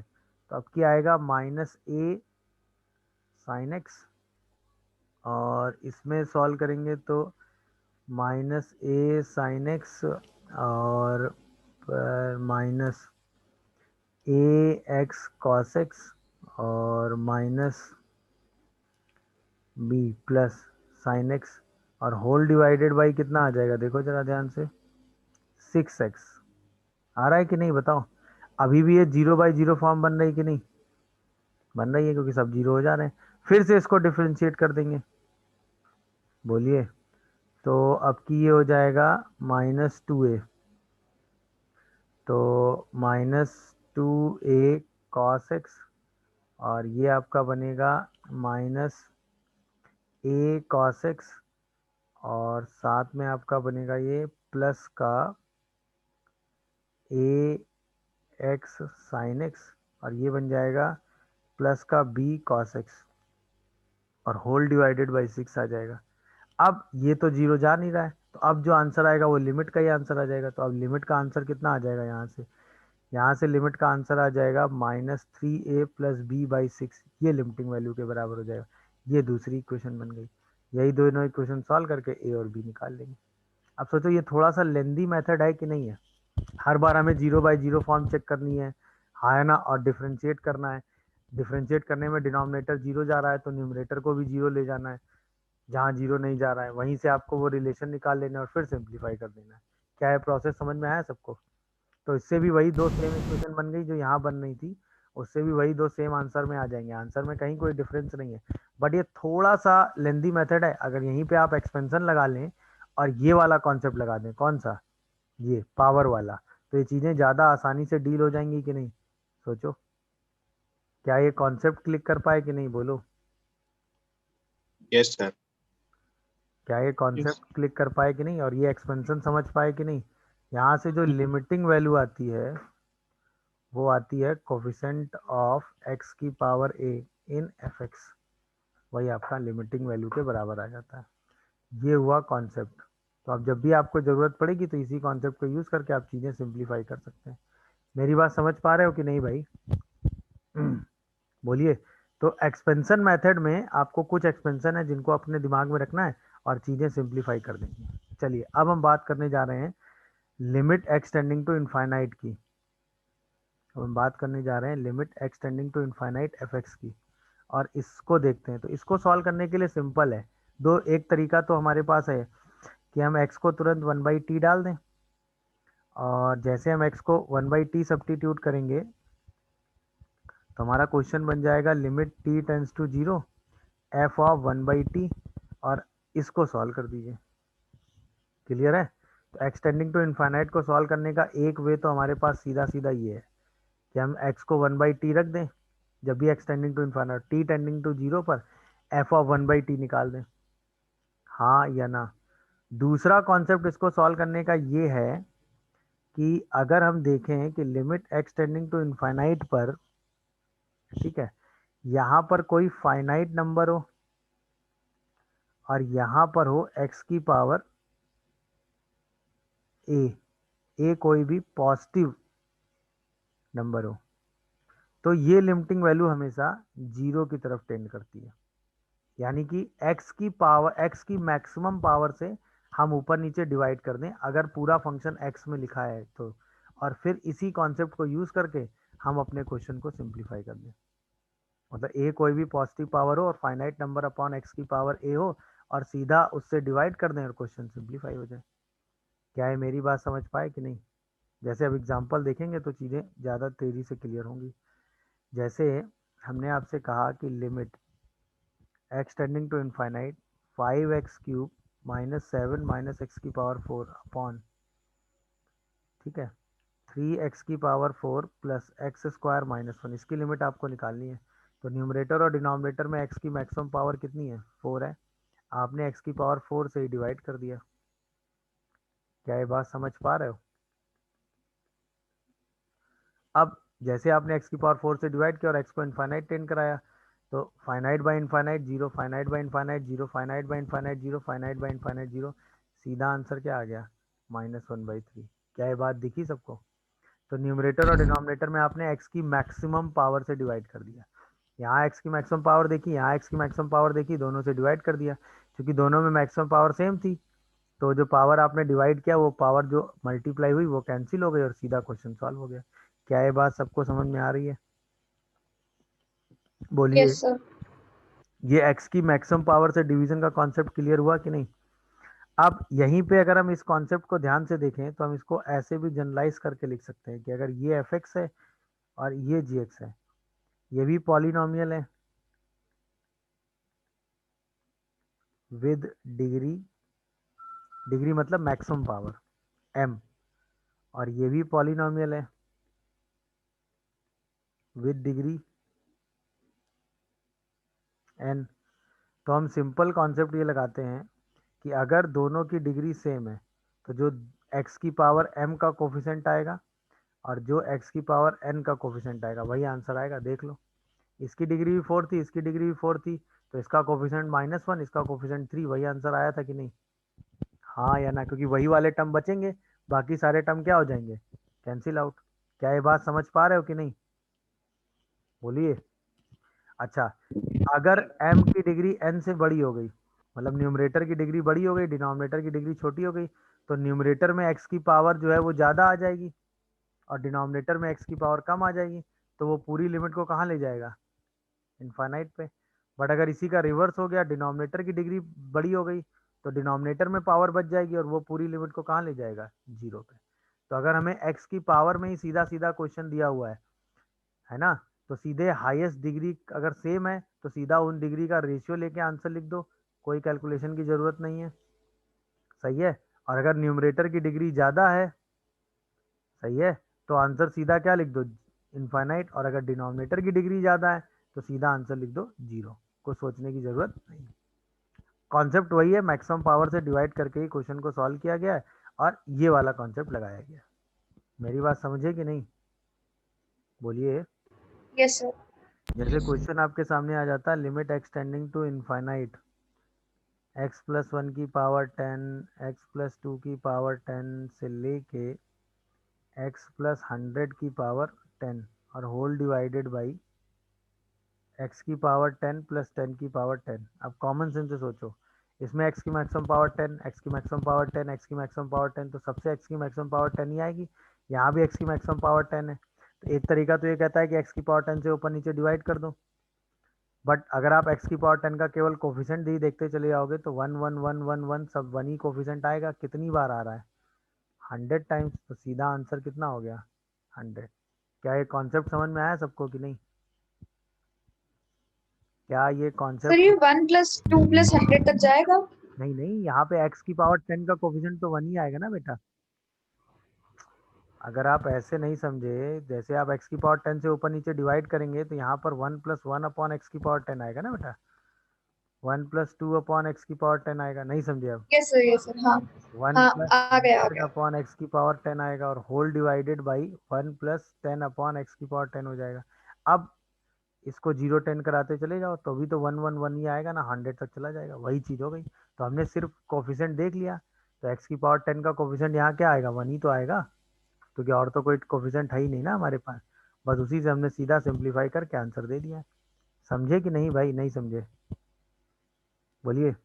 गुड। जैसे अब ये आ जाए limit extending to infinite root under x plus root under x plus root under x whole divided by root under x plus 1, ये है। सही है। तो हम क्या करेंगे भाई, यहाँ पर रूट एक्स, एक रूट एक्स कॉमन कर लेंगे। तो यहाँ पर जैसे एक रूट एक्स कॉमन करेंगे तो लिमिट एक्सटेंडिंग टू इन्फाइनाइट, जैसे रूट एक्स कॉमन करोगे तो ये 1 प्लस 1 बाई एक्स बचेगा। अच्छा, यहाँ रूट एक्स यहाँ भी कॉमन आएगा तो 1 plus root under 1 by x plus root under 1 by X cube आ जाएगा। बोलो। पूरी इक्वेशन को हमने रूट एक्स से डिवाइड किया, रूट एक्स से मल्टीप्लाई कर दिया, और यहाँ भी रूट एक्स से डिवाइड, रूट एक्स से मल्टीप्लाई, तो रूट एक्स कैंसिल हो गए। अब यहाँ जैसे रूट एक्स अंदर जाएगा तो 1 बाई एक्स स्क्वायर अंदर जाएगा, यहाँ और अंदर जाएगा तो 1 बाई एक्स की पावर 4 अंदर जाएगा। अब जैसे एक्स को इन्फाइनाइट टेंड कराएंगे, ये जीरो ये जीरो ये जीरो, तो क्या आंसर 1 आ गया? देख लो आराम से। यस सर आ गया। गुड। यहीं पे दो छोटे से रिजल्ट होते हैं कि लिमिट एक्सटेंडिंग टू इन्फाइनाइट पे अगर आप साइन एक्स बाई एक्स देख रहे हैं, सही है, तो वो जीरो हो जाता है। और यहीं पे अगर आप लिमिट एक्सटेंडिंग टू इन्फाइनाइट पे कॉस एक्स बाई एक्स भी देख रहे हैं तो वो भी जीरो ही हो जाता है। क्यों? क्योंकि एक्सटेंडिंग टू इन्फाइनाइट पे कुछ भी कर लो भाई, साइन एक्स की जो वैल्यू होगी वो रहेगी तो -1 से 1 के बीच में, दैट इज फाइनाइट। सेम जो cos x की वैल्यू रहेगी वो रहेगी तो -1 से 1 के बीच में, x कितना भी बड़ा नंबर हो जाए। हाँ है ना? तो ये दोनों वैल्यू तो फाइनाइट रहेंगी और ये इनफाइनाइट जा रहा होगा, तो ये क्या फाइनाइट बाई इनफाइनाइट फॉर्म है। तो ये लिमिटिंग वैल्यू को हमेशा कहाँ ले जाएंगे, जीरो में। क्या ये बात समझ पाए कि नहीं? तो चाहे तो साइन एक्स बाई एक्स देखो एक्सटेंडिंग टू इनफाइनाइट पे, ध्यान रखिएगा, एक्सटेंडिंग टू इनफाइनाइट पे। मैंने ये क्वेश्चन क्यों बताया, ये कॉन्सेप्ट क्यों बताया, क्योंकि इस पर बेस एक क्वेश्चन आया हुआ है, ठीक है ना। क्वेश्चन था कि limit x tends to infinite root under x plus sine x upon 2x minus cos x. तो इसको सॉल्व करने के लिए आप यही करेंगे कि limit x tending to infinite root under 1 plus sine x by x कर लेंगे और 2 minus cos x by x कर लेंगे, तो एक्स कैंसिल हो जाएगा। अब ये लिमिट क्या हो गई, जीरो, ये लिमिट क्या हो गई, जीरो एक्सटेंडिंग टू इनफाइनाइट पे। तो आंसर कितना आ गया भाई, 1/√2। क्या है, मेरी बात समझ पा रहे हो कि नहीं, बोलो भाई। किसी को कोई कंफ्यूजन आ रहा हो तो बताओ। अच्छा, यहीं पे कुछ क्वेश्चन जो है सीरीज पे बेस आ जाते हैं, जैसे आ गया limit n tends to infinite 1 plus 2 से लेके n तक का सम बाई n स्क्वायर। ऐसे तो ये सबसे आसान क्वेश्चन है इस टाइप में। बोलो। तो अब देखो भाई, n तक का सम तो आपने सीखा ही है, तुरंत उस सम को लिखोगे तो n इंटू एन प्लस 1/2 और साथ में n स्क्वायर। यहाँ पे n की मैक्सिमम पावर n स्क्वायर, यहाँ भी n स्क्वायर है, तो आंसर सीधा क्या लिख दोगे, 1/2। नहीं समझे? बोलिए भाई। सर इसके पहले वाले क्वेश्चन में ये हाँ बता दीजिए, √1 प्लस साइन एक्स। हाँ, क्या बता दूँ, साइन एक्स बाई एक्स की लिमिटिंग वैल्यू जीरो हो गई ना बेटा, तो 1/2 बच। ओके। अरे अभी तो आपने पढ़ा ना, एक्सटेंडिंग टू इनफाइनाइट पे साइन एक्स बाई एक्स और कॉस एक्स बाई एक्स कहाँ जाते हैं, जीरो। समझ में आया कि नहीं? जैसे इसमें और limit n tending to infinite पे ये क्वेश्चन अगर हमें सॉल्व करना होता कि 1/1 माइनस एन स्क्वायर, ठीक है, 2/1 माइनस एन स्क्वायर से लेके n/1 माइनस एन स्क्वायर, तो हम क्या करते, limit n tending to infinite करते, 1 प्लस 2 से लेके n तक का सम करते और by n 1 minus n square कर देते, और इसी को हम ओपन कर देते सीरीज। इसका सम क्या हो जाता है, n इंटू एन प्लस 1/2 और 1 माइनस एन स्क्वायर। अब एन स्क्वायर का कोफिशिएंट देख लेते हैं, यहाँ से 1 आता है और यहाँ से क्या आता है, -2, तो आंसर -1/2 हो जाता है। या मैक्सिमम पावर से हम ऊपर नीचे क्या कर देते, डिवाइड कर देते। जैसे हम मैक्सिमम पावर से ऊपर नीचे डिवाइड करते, सीधा सिंप्लीफाई करते, आंसर आ जाता है। क्या है, मेरी बात समझ पा रहे हो कि नहीं? बोलिए भाई, क्या है, मेरी बात समझ पा रहे हैं सब लोग? हाँ सर। तो सीधा मैक्सिमम पावर से डिवाइड करके आप क्वेश्चन को सिंप्लीफाई करके सॉल्व कर सकते हैं। क्लियर हो रहा होगा सबको? बोलिए। अब जैसे ये क्वेश्चन आया है, limit x tending to infinite, ठीक है, x into x tending to 0, x into sine pi by 4x। देखो ये आपको बताना है, x into sine pi by 4x। अब देखिए ध्यान से, इसमें क्या करेंगे कि limit x tending to infinite sine pi by 4x upon 1 by x कर लेंगे। यहाँ पे ऊपर नीचे पाई बाई 4 से मल्टीप्लाई करेंगे, सही है। अब जैसे x को इनफाइनाइट टेंड कराओगे, ये एफ एक्स 0 टेंड करेगा, ये भी 0 टेंड करेगा। और आपने पढ़ा है sine f x by f x कहाँ जाता है, अगर एफ एक्स 0 टेंड कर रहा है तो 1 पे। तो सीधा आंसर क्या आ गया, पाई बाई 4। समझे कि नहीं ये बात क्या हुई? बोलिए भाई। यस सर, इसमें तो वही सिंपल वाला लगा ना, सिंपल वही वाला, sin x by x वाला। सिंपल मतलब, सिंपल मतलब एक्स टेंडिंग टू इनफाइनाइट पे एक्स साइन 1 बाई एक्स, ये वाला लग गया। वही हो गया sine 1 by x upon 1 by x, 1 by x को टी ले लिया, तो टी टेंडिंग टू 0 पे साइन टी बाई टी तो हो गया ये। 1 बाई एक्स को अगर आप टी लोगे तो टी टेंडिंग टू 0 पे साइन टी बाई टी तो बन जाएगा ये। नहीं समझ रहे हो मेरी बात? यस सर, उसी को बस आ आपने, गई आ गई। हाँ उसी को आपने सिंप्लीफाई करके लिख दिया है। जैसे कुछ बहुत ऐसे ही मतलब क्वेश्चन हैं, जैसे x tending to infinite x l n x minus l n x plus 2, ये आपको सॉल्व करना है। बताइए, l n x upon l n x minus 2। वैसे तो ये इनफाइनाइट बाई इनफाइनाइट फॉर्म है, but x tending to infinite पे क्वेश्चन है। Limit x tending to infinite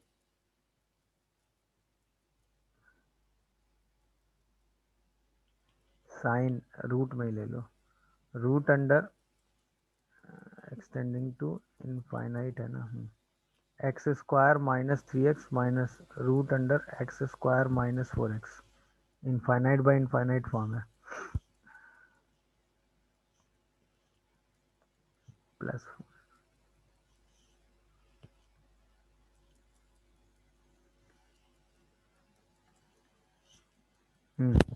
ये भी इनफाइनाइट बाई इनफाइनाइट फॉर्म है। देखिए पहले क्वेश्चन में क्या है कि limit x tending to infinite, इसको आप अगर प्रॉपर्टी वाइज देखो तो एल एन 0 आ रहा है। पहला आंसर 0 आ रहा है ना, 0 तो नहीं आ रहा बेटा,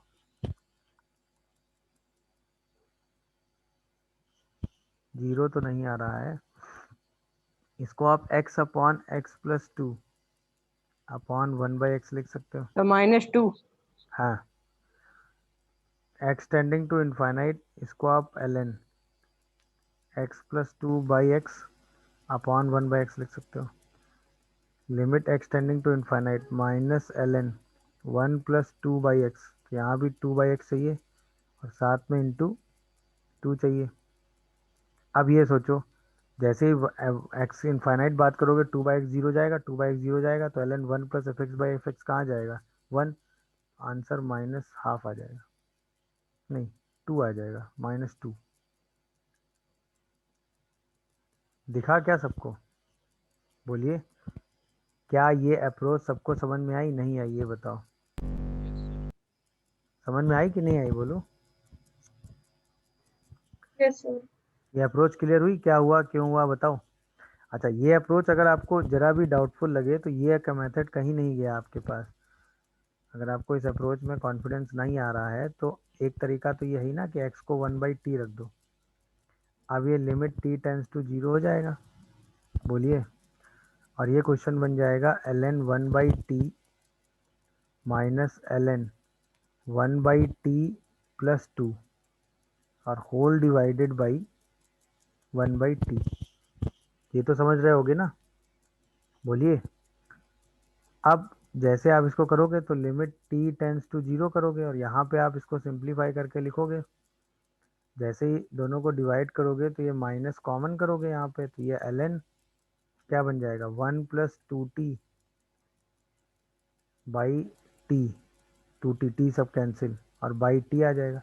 2 से ऊपर नीचे मल्टीप्लाई कर लो, अभी भी आंसर कितना आ गया, -2। ये मेथड समझ में आया दूसरा वाला? बोलिए। यहाँ पे हमने ln a बाई बी लगा के सीधा सिंप्लीफाई कर दिया है। क्लियर हुआ होगा ये मेथड, क्या कहते हो? यस चलिए सर, आगे। गुड। इसमें क्या करेंगे, इसको तो सबसे पहले भाई f x by ji x वाली फॉर्म में तो लाना पड़ेगा ना इसको, तभी तो आप कुछ इनफाइनाइट वाली फॉर्म बना पाओगे। तो सबसे पहला स्टेप तो इसमें क्या करोगे, रेशनलाइजेशन लगा दोगे। या तो एक्स को 1/t रख दो, वो वाला मेथड तो है ही, या रैशनलाइजेशन कर दो। चलो भाई रैशनलाइजेशन कर लेते हैं। तो x tending to infinite x square minus 3x minus x square plus 4x और होल डिवाइडेड बाई कितना आ जाएगा, root under x square minus 3x and plus root under x square plus 4x। क्या ये बात समझ पा रहे हो, हाँ या ना? बोलिए। अच्छा, अब x की मैक्सिमम पावर से डिवाइड कर देते हैं, तो यहाँ पर एक्स स्क्वायर कैंसिल, यहाँ पे बचेगा आपका x, बोलो भाई। और यहाँ पर बचेगा रूट अंडर, अगर हम x कॉमन कर लें तो यहाँ बचेगा 1 minus 3/x plus 1 plus 4/x। अब इसी x से ये वाला x कैंसिल हो गया, और जैसे x को इनफाइनाइट टेंड कराएंगे, क्या आंसर 1/2 आ जाएगा? देख लीजिए, ये एक मेथड हो गया। सर √7/2 आएगा। क्यों बेटा? सर -7/√2। अच्छा सर यहाँ ऊपर। -7x बचेगा, ओके सॉरी, -7/2x आएगा, अब ठीक है। ऊपर -7 बचेगा, ठीक है। अच्छा, यहीं पे दूसरा तरीका इस क्वेश्चन को करने का था ना, अगर आप x को क्या रख देते, 1/t रख देते, तो भी ये लिमिट t टेंस टू 0 हो जाता, और ये क्या बन जाता बताओ, रूट अंडर 1 माइनस t -3 बनता। क्या है देखो जरा, x को 1/t रखते, 1/t स्क्वायर t, तो 1 माइनस 3t बनता ये, और 1 प्लस 4t बनता ये, और एक शायद t डिनोमिनेटर में आ रहा है, क्या देखो, बोलिए भाई, सही है। अब तुरंत आप इसको क्या करते, रेशलाइज कर देते। जैसे रेशलाइज करते तो ये क्या बनता, 7t/t, और ये root under 1 minus 3t plus root under 1 plus 4t आता। t से ये वाला t कैंसिल करते, जैसे ही t को 0 टेंड कराते -7/2 आंसर आ जाता। क्या है, मेरी बात समझ पा रहे हो कि नहीं, ये बताओ। तो दोनों तरीके हैं आपके पास, चाहे तो आप डायरेक्ट रेशनलाइजेशन करके चीज़ें सॉल्व कर सकते हो, और चाहो तो आप ऐसे करके कर सकते हो। क्लियर हो रहा है कि नहीं, बोलिए। कोई कंफ्यूजन आ रहा है तो बताओ। यहाँ तक सारी बातें क्लियर हुई सबको, बोलो। Yes sir. अब इसी में कुछ क्वेश्चन ए और बी वाले भी आ सकते हैं, जैसे find a and b if limit x tending to infinite x square plus 1 upon x plus 1 minus a x minus b equal to 3। आपको ए और बी निकालना है, और इसकी लिमिटिंग वैल्यू आपको 3 दे रखी है। आपको ए और बी निकालना है, और इसकी लिमिटिंग वैल्यू आपको 3 दे रखी है, और ये फाइनाइट ही दे रखा है 3। सॉल्व करोगे या मैं करूं? देखिए इस क्वेश्चन में क्या था कि भाई अभी तक हमने क्या सीखा था भाई, ये भी x की कुछ पावर्स में होगा, ये भी x की कुछ पावर्स में होगा। तो हमने सीखा था कि अगर याद है आपने, हमने ये कॉन्सेप्ट पढ़ा था कि अगर f x by ji x polynomial format में आ रहा हो, तो ये लिमिट फाइनाइट सिर्फ इस कंडीशन में देता है, नॉन जीरो, जब मैक्सिमम पावर न्यूमरेटर की और मैक्सिमम पावर न्यूमरेटर की सेम हो, तो उन्हीं का रेशियो आंसर हो जाता है। इसका मतलब हम अपने क्वेश्चन को उसी डायरेक्शन में सोचने की कोशिश करेंगे। हम क्या सर करेंगे, limit extending to infinite x square plus 1 minus a x x plus 1 minus b x plus 1 whole divided by x plus 1 equal to 3 करेंगे। अच्छा, यहाँ पर x की मिनिमम पावर 1 है, सॉरी मैक्सिमम पावर, तो यहाँ भी x की मैक्सिमम पावर 1 ही होनी चाहिए, हाँ या ना? तो इसका मतलब कोफिशेंट ऑफ एक्स स्क्वायर जो है वो क्या हो जाना चाहिए, 0 हो जाना चाहिए। अब एक्स स्क्वायर का कोफिशेंट क्या आ रहा है बताओ, यहाँ से आएगा 1, यहाँ से 1 आएगा माइनस ए, ये सर्टेनली तो 0 हो जाना चाहिए। क्या समझ गए? और जो कोफिशेंट ऑफ एक्स का रेशियो है वो 3 होना चाहिए, क्योंकि डिनोमिनेटर में वो वैल्यू 1 है। अब एक्स का कोफिशेंट कितना आ रहा है यहाँ पे, -a, और यहाँ पे कितना आ रहा है, -b, वो हमारा 3 होना चाहिए।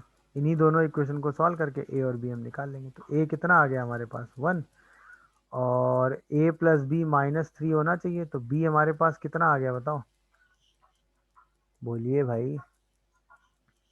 a 1 आ गया, b कितना आ रहा है क्विक,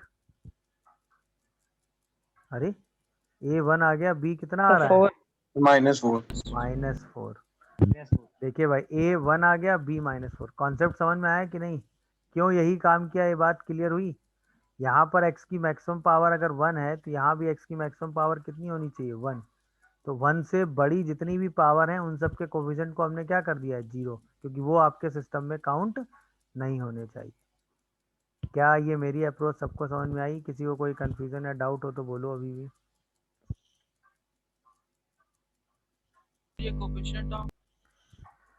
इसके बाद एक थ्योरेटिकल स्टेटमेंट ये कहता है कि लिमिट एक्सटेंडिंग टू इनफाइनाइट पे अगर आप a की पावर x को डील कर रहे हैं, ठीक है, और a पर ही कंडीशन लगी हुई है, अगर a 0 से 1 के बीच में है तो ये रिजल्ट हमेशा 0 ही आएगा। ऑब्वियसली 0 से 1 के बीच में अगर a है, a अगर 0 से 1 के बीच में और x को इनफाइनाइट टेंड करा रहे तो रिजल्ट 0 आएगा। अगर a 1 हो गया तो आंसर 1 आएगा, और अगर a 1 से बड़ा हो गया तो ये हमेशा इनफाइनाइट टेंड करेगा। समझ में आया? तो 1 से बड़े नंबर की पावर अगर आप देख रहे हैं तो वो हमेशा इनफाइनाइट ही टेंड करेगा, उसमें आपको सोचने की ज़रूरत है ही नहीं। और 1 से छोटा नंबर है, अगर मतलब a अगर 1 है, एग्जैक्ट 1 है, तो ये आंसर 1 आएगा। सही है ना? जैसे एग्जैक्ट 1 है तो आंसर 1 आएगा, और अगर a की वैल्यू 0 से 1 के बीच में है और फिर उसकी पावर इनफाइनाइट कर रहे हो तो 0 हो जाएगा। क्लियर है? तो हम हमेशा जो अपना नंबर है वो फाइनाइट लिमिट पाने के लिए या तो उसको 1 बनाने की कोशिश करेंगे या इस a को 0 से 1 के बीच में लाने की कोशिश करेंगे, क्योंकि 0 से 1 के बीच में आते ही आपको फाइनाइट आंसर देगा, अदरवाइज आप फाइनाइट आंसर नहीं ला पाएंगे। क्या ये बात समझ पा रहे हो कि नहीं? जैसे मैंने ये क्वेश्चन क्यों दिया कि जैसे x tending to infinite e की पावर x -1 अपॉन e की पावर x + 1, ये क्वेश्चन आया। तो अगर आप ऐसे देखो तो जैसे x को इनफाइनाइट टेंड कराओगे, e की वैल्यू तो 2.713 समथिंग होती है, तो 1 से तो बड़ी होती है, तो ये तो इनफाइनाइट टेंड कर रहे हैं, तो अभी तो ये लिमिट नहीं सॉल्व होगी। तो हम तुरंत क्या करेंगे इसमें कि इसको लिख देंगे e की पावर x से डिवाइड कर देंगे, तो 1 अपॉन e की पावर x, 1 अपॉन ई की पावर x आ जाएगा। अब जैसे ही हम 1/e देखेंगे तो वो 1 से कम हो गया। 1 से कम अगर नंबर है और उसकी पावर इनफाइनाइट है तो वो 0 टेंड कर जाता है, तो ये भी 0 टेंड कर जाएगा, ये भी 0 टेंड कर जाएगा, तो आंसर हमें अब क्या मिल जाएगा, 1। मेरी बात समझे कि नहीं? अब जैसे मैं आया limit x tending to infinite 4 की पावर x -3 की पावर 2x + 1 अपॉन 5 की पावर x + 1 और प्लस 9 की पावर x, ये आया क्वेश्चन। और x टेंडिंग टू इनफाइनाइट की बात करनी है, तो अभी तो सब ये इनफाइनाइट की तरफ टेंड कर रहे हैं, बट अगर आप इस क्वेश्चन को ध्यान से देखो तो लिमिट एक्सटेंडिंग टू इनफाइनाइट पे 4 की पावर x -3 इंटू 9 की पावर x और होल डिवाइडेड बाई 5 इंटू 5 की पावर x प्लस 9 की पावर x है। तो सबसे बड़ी पावर जो टर्म है वो 9 की पावर x की है, इसी से अगर हम डिवाइड कर दें तो बाकी सारी पावर जो है वो की पावर x करेंगे तो वो सब 1 से छोटे नंबर बन जाएंगे। तो 4/9 की पावर x -3, 5 इंटू 5/9 की पावर x + 1। तो अब ये 1 से छोटा हो गया तो इसकी पावर इनफाइनाइट कहाँ चला गया, 0। अब आंसर हमारे पास क्या आ जाएगा, -3। क्या ये कॉन्सेप्ट समझ पा रहे हो कि नहीं, बोलो, बोलिए भाई, क्या ये कॉन्सेप्ट क्लिक कर पा रहे हो कि नहीं? जैसे ये क्वेश्चन एक बार पूछा गया है कि लिमिट एक्सटेंडिंग टू इनफाइनाइट 3 की पावर x + 2 की पावर x, इसकी पावर 1/x क्या होगा, 3 की पावर x + 2 की पावर x और उसकी पावर 1/x क्या होगा। अब ऐसे आप सोचो कि 3 की पावर x करोगे तो इनफाइनाइट, 2 की पावर x करोगे तो इनफाइनाइट, तो इनफाइनाइट की पावर 0, तो ये तो एक तरीके से इनडिटर्मिनेट फॉर्म हो गई, ऐसे तो सॉल्व कर नहीं पाओगे। तो इसको सॉल्व करने के लिए क्या करेंगे कि भाई लिमिट एक्सटेंडिंग इनफाइनाइट 3 की पावर x कॉमन करो। अच्छा 3 की पावर x क्यों कॉमन कर रहे हैं, क्योंकि 2/3 की पावर x बचेगा जिसको हम 0 ले जाएंगे, तो यहाँ से 3 बाहर आ जाएगा और ये बचेगा 1 + 2/3 की पावर x और उसकी पावर 1/x। अब ध्यान से देखना, जैसे हम x को इनफाइनाइट टेंड कराएंगे ये वैल्यू एग्जैक्ट 0 बनेगी, तो ये एग्जैक्ट 1 बनेगा, और 1 की पावर कुछ भी कर लो, 1 की पावर कुछ भी कर लो तो वो हमेशा क्या होता है, 1 होता है। तो आंसर क्या आ गया आपका, 3। नहीं समझे बात, हाँ या ना? आ गया सर। ये बात समझ में आ रही कि नहीं आ रही भाई? तो आंसर सीधा हमेशा क्या आएगा, 1 आएगा। जैसे अब ये क्वेश्चन ऐसे आ जाता है कि limit x tending to infinite, ठीक है, 1 की पावर एक्स, 2 की पावर एक्स से लेके 10 की पावर एक्स की होल पावर 1/x, क्या आएगा आंसर? क्विक। 1 की पावर एक्स, 2 की पावर एक्स करते करते 10 की पावर एक्स की होल पावर 1/x, क्या आएगा बताओ? 10। 10। Very good. आंसर सीधा 10 आएगा कि नहीं? किसी को कोई कंफ्यूजन? बोलिए, सीधा 10 की पावर एक्स कॉमन करेंगे, सिंप्लीफाई करेंगे, आंसर सीधा 10 आ जाएगा। हाँ या ना? क्या ये बात क्लियर हुई? Yes sir. चलिए भाई आगे क्लास स्टार्ट करें। आवाज आ रही है तो सबको? ओके। तो अब जो हमें फॉर्म्स पढ़नी है लिमिट की, वो फॉर्म है लिमिट एक्सटेंडिंग टू ए पर एफ एक्स की पावर जी एक्स वाली फॉर्म्स। अब ये इनडिटर्मिनेट फॉर्म क्या हो सकती है? टेंडिंग टू 1 की पावर इनफाइनाइट फॉर्म बनेगी, या फिर टेंडिंग टू 0 की पावर टेंडिंग टू 0 फॉर्म बनेगी, या फिर इनफाइनाइट की पावर टेंडिंग टू 0 फॉर्म बनेगी। मतलब इन तीनों में से कोई भी फॉर्म अगर बन जाएगी तो उसको कैसे सॉल्व करेंगे? तो इसमें सबसे पहले टेंडिंग टू 1 की पावर इनफाइनाइट फॉर्म अगर आ जाए, मतलब ये वाला एफ एक्स जो है वो 1 जा रहा हो और ये वाला जी एक्स जो है वो इनफाइनाइट जा रहा हो, तो simple limit x tending to a f x की पावर जी एक्स अगर हो, तो इसको सीधा सॉल्व करने के लिए लिख देते हैं e to the power limit x tending to a f x जो भी फंक्शन होता है उससे 1 माइनस कर देते हैं और उसमें जी एक्स मल्टीप्लाई करके लिमिट निकाल देते हैं। सही है।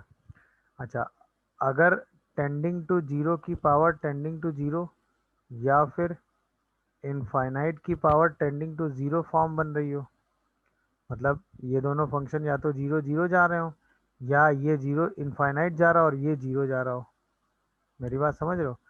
तो क्या करते हैं कि limit x tending to a f x की पावर जी एक्स को सॉल्व करने के लिए ई टू दी पावर में limit x tending to a f x वाले फंक्शन का लॉग ले लेते हैं और इसमें जी एक्स मल्टीप्लाई करके इसकी लिमिट निकाल देते हैं। समझ में आए? ये दोनों काम हम लॉग लेके एक्चुअली करते हैं, लॉग के हिसाब से डिसाइड करते हैं। बट जहाँ जो फॉर्म आपको दिखेगी उसके हिसाब से आप वो वाला रिजल्ट डायरेक्ट लगा देंगे। अगर आपको 1 की पावर इनफाइनाइट फॉर्म दिख रही है तो सीधा ई टू दी पावर करके एफ एक्स में से 1 माइनस करके इंटू जी एक्स करके उसकी लिमिट निकाल दो। और अगर आपको 0 की पावर 0 या इनफाइनाइट की पावर 0 फॉर्म दिख रही है तो आप सीधा ई टू दी पावर में फंक्शन का लॉग लो एफ एक्स का और इंटू जी एक्स करके उसकी लिमिट निकाल के पावर एडजस्ट कर दो। तो इनमें से जो फॉर्म आपको जहाँ दिखेगी आप उसके हिसाब से क्वेश्चन सॉल्व कर लेंगे। जैसे देखिए, जैसे क्वेश्चन आ जाए कि limit x tends to infinite 3x square plus 6x plus 1 upon 3x square minus 5x plus 3 की होल पावर 2x/7। अब जैसे ही आप एफ एक्स को देखोगे एक्स टेंडिंग टू इनफाइनाइट पे एफ एक्स की लिमिटिंग वैल्यू कहाँ जाएगी? 1। क्यों 1 जाएगी बताने की ज़रूरत नहीं, क्योंकि मैक्सिमम पावर दोनों में क्या आ रही है? 2। तो 3/3 क्या हो जाएगा? 1। मैक्सिमम पावर दोनों में क्या आ रही है? 2। तो 3/3 तुरंत क्या बन जाएगा? 1। तो ये 1 जाएगा और ये इनफाइनाइट जाएगा, तो ये कौन सी फॉर्म होगी? टेंडिंग टू 1 की पावर इनफाइनाइट फॉर्म होगी। जैसे ही हमने देखा तो e to the power limit x tends to infinite f x में से 1 माइनस कर देंगे। तो जैसे ही हम एफ एक्स में से 1 माइनस करेंगे तो 3x square plus c x x plus 1 upon 3x square minus 5x plus 3 minus 1 होगा और इंटू 2x/7 कर देंगे। तो आ जाएगा e to the power limit x tends to infinite. जैसे इसमें 1 माइनस करोगे 3x स्क्वायर से 3x कैंसिल और ये आ जाएगा 6x और माइनस दिस, तो क्या ये 11x आएगा? देखो जरा, हाँ या ना? बोलिए भाई। तो ये बन जाएगा Yes, sir. 11x और माइनस का 2। बोलो भाई। और साथ में Yes, 2x sir. बाई 7 और मल्टीप्लाई क्या हो जाएगा इसमें? 3x square minus 5x plus 3 और x टेंडिंग टू इनफाइनाइट पे इसकी लिमिट Sir, निकालनी। your voice is not at all audible. अभी आ रही है आवाज, नहीं आ रही? Sir, बहुत कम धीरे आ रही है। हाँ भाई, तो अब x टेंडिंग टू इनफाइनाइट पे इसकी लिमिटिंग वैल्यू निकालनी है, तो x की मैक्सिमम पावर देख लो, यहाँ भी 2 है, यहाँ भी 2 है, तो सीधा आंसर क्या लिखोगे अब? e to the power 22/21। क्या कहते हो भाई, बोलिए, क्या है, समझ में आया सबको? हाँ या ना? क्लियर हुआ कि नहीं? चलिए, Yes, जैसे sir. अब यहीं पे जैसे क्वेश्चन हो जाता कि limit x tending to 0 plus sine x की पावर x, जैसे x को 0 टेंड कराते तो ये 0 की पावर 0 फॉर्म में टेंड करता, तो इसको क्या लिखते, e to the power limit x tending to 0 plus इसका लॉग ले लेते और मल्टीप्लाई कर देते x से। अब हमें बस इसकी लिमिट निकालनी थी e टू दी पावर वाले की, तो e to the power limit x tending to 0 plus इसको लिख देते ln साइन x और इसको लिख देते 1/x, तो ये कौन सी फॉर्म बन जाती, इनफाइनाइट बाई इनफाइनाइट फॉर्म हो जाती। तो हम यहाँ क्या लगा देते, बोलो, लॉपिटल लगा देते। तो ये limit x tending to 0 plus sine x का डेरिवेटिव करेंगे तो 1/sin x और इंटू कॉस एक्स, तो ये बन जाएगा cot x by minus 1/x²। तो इसी को लिख देंगे limit x tending to 0 plus एक x ऊपर कर दो, एक x मल्टीप्लाई बाई 10x और इंटू माइनस एक्स, तो ये 1 हो जाएगा माइनस, तो e to the power 0 answer क्या आ जाएगा, 1। क्या ये समझ में आया सबको कि नहीं, बोलो? क्लियर है? तो ये 0 की पावर 0 वाली फॉर्म बनी, उसी को आपने सिंप्लीफाई करके सॉल्व कर दिया।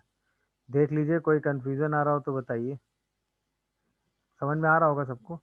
अच्छा, यहीं पे अगर क्वेश्चन आ जाता कि limit x tending to 0 cot 6x की पावर 5x, तो अब जैसे ही 0 टेंड कराएंगे तो ये इनफाइनाइट टेंड करेगा और ये कहाँ टेंड करेगा, 0, तो इनफाइनाइट की पावर 0 फॉर्म, इसको भी सेम उसी तरीके से सॉल्व कर लो। तो e to the power limit x tending to 0 plus ln cot 6x और साथ में क्या मल्टीप्लाई होगा, 5x। अब इसी को उसी तरीके से सॉल्व कर लो, तो e to the power limit x tending to 0 plus, तो इसको लिख दो ln कॉट 6x और बाहर 1/x कर लो और 5 बाहर कर दो,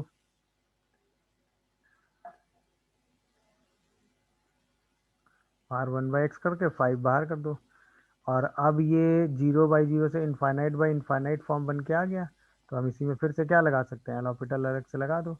तो 5 limit x tending to 0 plus इसका डेरिवेटिव आ जाएगा minus cosec square 6x whole divided by minus 1/x² into 6। तो इसी को लिख दो e to the power 30 cot 6x into 6x²। अच्छा, एक कॉट एक्स और नीचे भी आ जाएगा शायद ना, 1/cot x, कॉट 6x एक और आएगा और ये आ जाएगा इंटू 36, 6 कर लो बाहर, तो 6 इंटू 5 कितना हो गया, 30 ना। समझ में आ रहा है कि नहीं मैं क्या कर रहा हूँ? माइनस माइनस तो पहले हटा ही लो, ये हो गया 30 limit x tending to 0 plus कर लो, यहाँ से इसको लिख दो tan 6x और यहाँ पे लिख दो 6x, तो एक 6x तो ही मान लो ये एडजस्ट कर लेगा, तो यहाँ पे 6x से मल्टीप्लाई तो ये 36x हो जाएगा, ये x² हो गया और ये बन गया साइन स्क्वायर 6x, तो 36 का तो एडजस्ट हो गया 0, ये ultimately e to the power 0 आ गया और ये 1 आ गया। देख लीजिए, कोई कन्फ्यूजन आ रहा हो तो।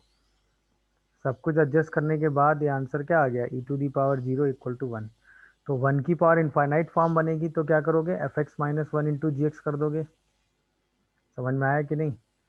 अगर 0 की पावर 0 फॉर्म बनेगी तो e to the power ln fx into g कर दोगे, अगर इनफाइनाइट की पावर 0 फॉर्म बनेगी तो वो भी सिंप्लीफाई कर लोगे। क्या ये बात सबको समझ में आ रही है? किसी को कोई कन्फ्यूजन हो तो बताओ, बोलिए भाई, क्लियर है कि नहीं है, बताइए। चलिए, अब दो क्वेश्चन जरा सॉल्व करके मुझे आंसर बताएंगे। पहला तो ये है कि limit x tends to 0 tan of pi by 4 plus x इस पूरे की होल पावर 1/x, ये GIF नहीं है, ध्यान रखिएगा। और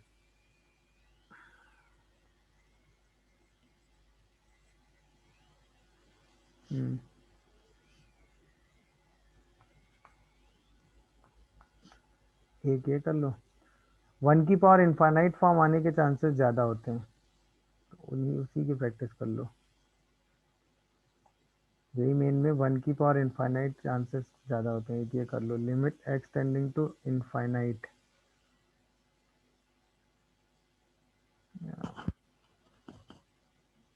x टेंडिंग टू 0 कर लो। x - 1 plus cos x upon x की होल पावर 1/x। चलो दोनों बताओ। तो पहले क्वेश्चन में ये तो फील आ रहा होगा, जैसे x को 0 टेंड कराओगे तो ये 1 और ये 1 की पावर इनफाइनाइट फॉर्म बनेगा, बस इसी को सॉल्व करना है। तो e to the power limit, 2 और दूसरे का e की पावर -1/2। अच्छा 1/√e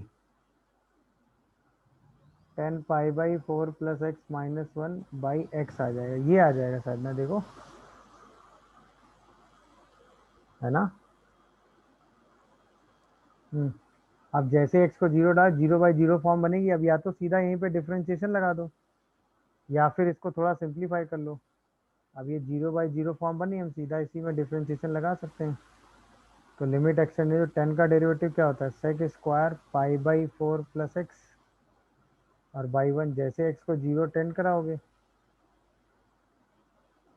तो आंसर में क्या आ जाएगा, e की पावर 2 आ रहा है बेटा आंसर। सर e की पावर 2 आ रहा है आंसर इज e Yes, की sir. पावर 2। देख लीजिए, आंसर इज e की पावर 2। कैसे भी कर लो इसको, आप ऐसे भी सोच सकते थे,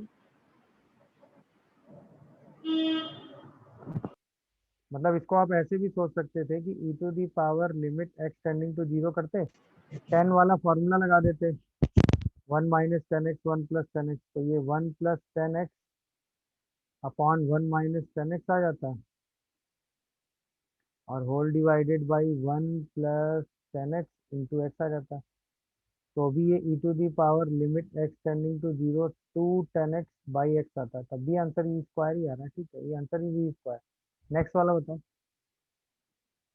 नेक्स्ट कैसे भी करोगे आंसर e स्क्वायर ही आएगा। -1/2।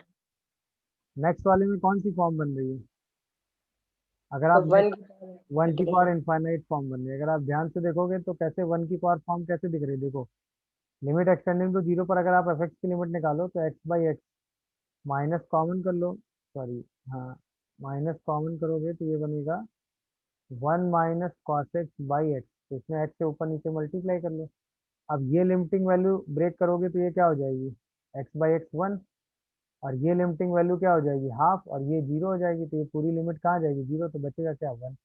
तो इसलिए इसकी लिमिटिंग वैल्यू कहाँ टेंड कर रही होगी 1 पे, समझ में आया। तब ये 1 की पावर इनफाइनाइट फॉर्म बन रही है, तो जैसे बन रही तो e to the power limit x tending to 0 fx - 1 करेंगे, तो x से x कैंसिल हो जाएगा, क्या बचेगा cos x - 1/x², इसकी लिमिट तो हाफ होती है, तो आंसर e की पावर -1/2 आ जाएगा। तो तुम सेकंड का आंसर बता रहे थे क्या, यस सर, पहले हमने e स्क्वायर बताया था, उसके बाद e की पावर -1/2 बताया। कोई बात नहीं, चलो आंसर e की पावर -1/2 आ रहा है कि नहीं। सैंडविच थ्योरम का स्टेटमेंट ये है कि एक फंक्शन एफ एक्स है तो दो सर फिर से बता दीजिए एक फंक्शन एफ एक्स है जो कि दो फंक्शन जी एक्स और एच एक्स के बीच में है। मतलब एक फंक्शन एफ एक्स है जो कि दो फंक्शन जी एक्स और एच एक्स के बीच में लाई कर रहा है, और किसी पॉइंट एल पर आप गए, ए पर आप गए, ए पर अगर इसकी एफ एक्स की लिमिटिंग वैल्यू L1 है, जी एक्स की लिमिटिंग वैल्यू भी L1 है, तो एफ एक्स के पास और कोई ऑप्शन नहीं है, उसकी भी लिमिटिंग वैल्यू को क्या होना पड़ेगा, एल ही होना पड़ेगा। ये है सिचुएशन, समझ में आया। तो कोई भी फंक्शन दो गिवन फंक्शंस के बीच में है, अगर एक की लिमिट एल है, दूसरे की लिमिट भी, लेफ्ट और राइट दोनों फंक्शन की लिमिटिंग वैल्यू सेम आ रही है, इसकी भी लिमिटिंग वैल्यू एल आ जाए, इसकी भी एल आ जाए, तो उस पॉइंट पर इसकी लिमिटिंग वैल्यू भी एल होगी। क्यों, क्योंकि वो फंक्शन तो इन दोनों के बीच में ही होगा ना। अगर इसकी अप्रोच और इसकी अप्रोच एल जा रही है तो इसकी अप्रोच को भी उस पॉइंट पे कहाँ जाना पड़ेगा, एल पे, बिकॉज ऑफ दिस इनइक्वलिटी। मेरी बात समझ में आ रही है कि नहीं भाई। जैसे इस पर बेस क्वेश्चन था कि लिमिट x टेंड्स टू 0 या x tends to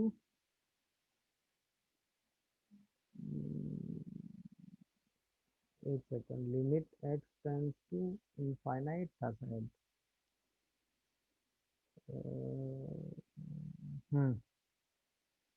x/5 bracket में 4/x, ये क्वेश्चन था। लिमिट एक्सटेंडिंग टू इनफाइनाइट, या इनफाइनाइट ने 0 कर लो तो ज़्यादा सही। Limit x tending to 0 x/5 4/x, ये था क्वेश्चन। अब इसको क्या करते हैं कि देखो, जो 4/x का बॉक्स है वो हमेशा 4/x-1 से 4/x के बीच में होगा। ऑब्वियसली x-1 से x के बीच में बॉक्स की वैल्यू तो हमेशा होगी। अगर हम इस पूरी इक्वेशन में x/5 मल्टीप्लाई कर दें तो 4 - x/x, ठीक है ना। x/5 4/x का बॉक्स 4/x इंटू x/5। अब ये फंक्शन हो गया हमारे लिए क्या, gx और hx।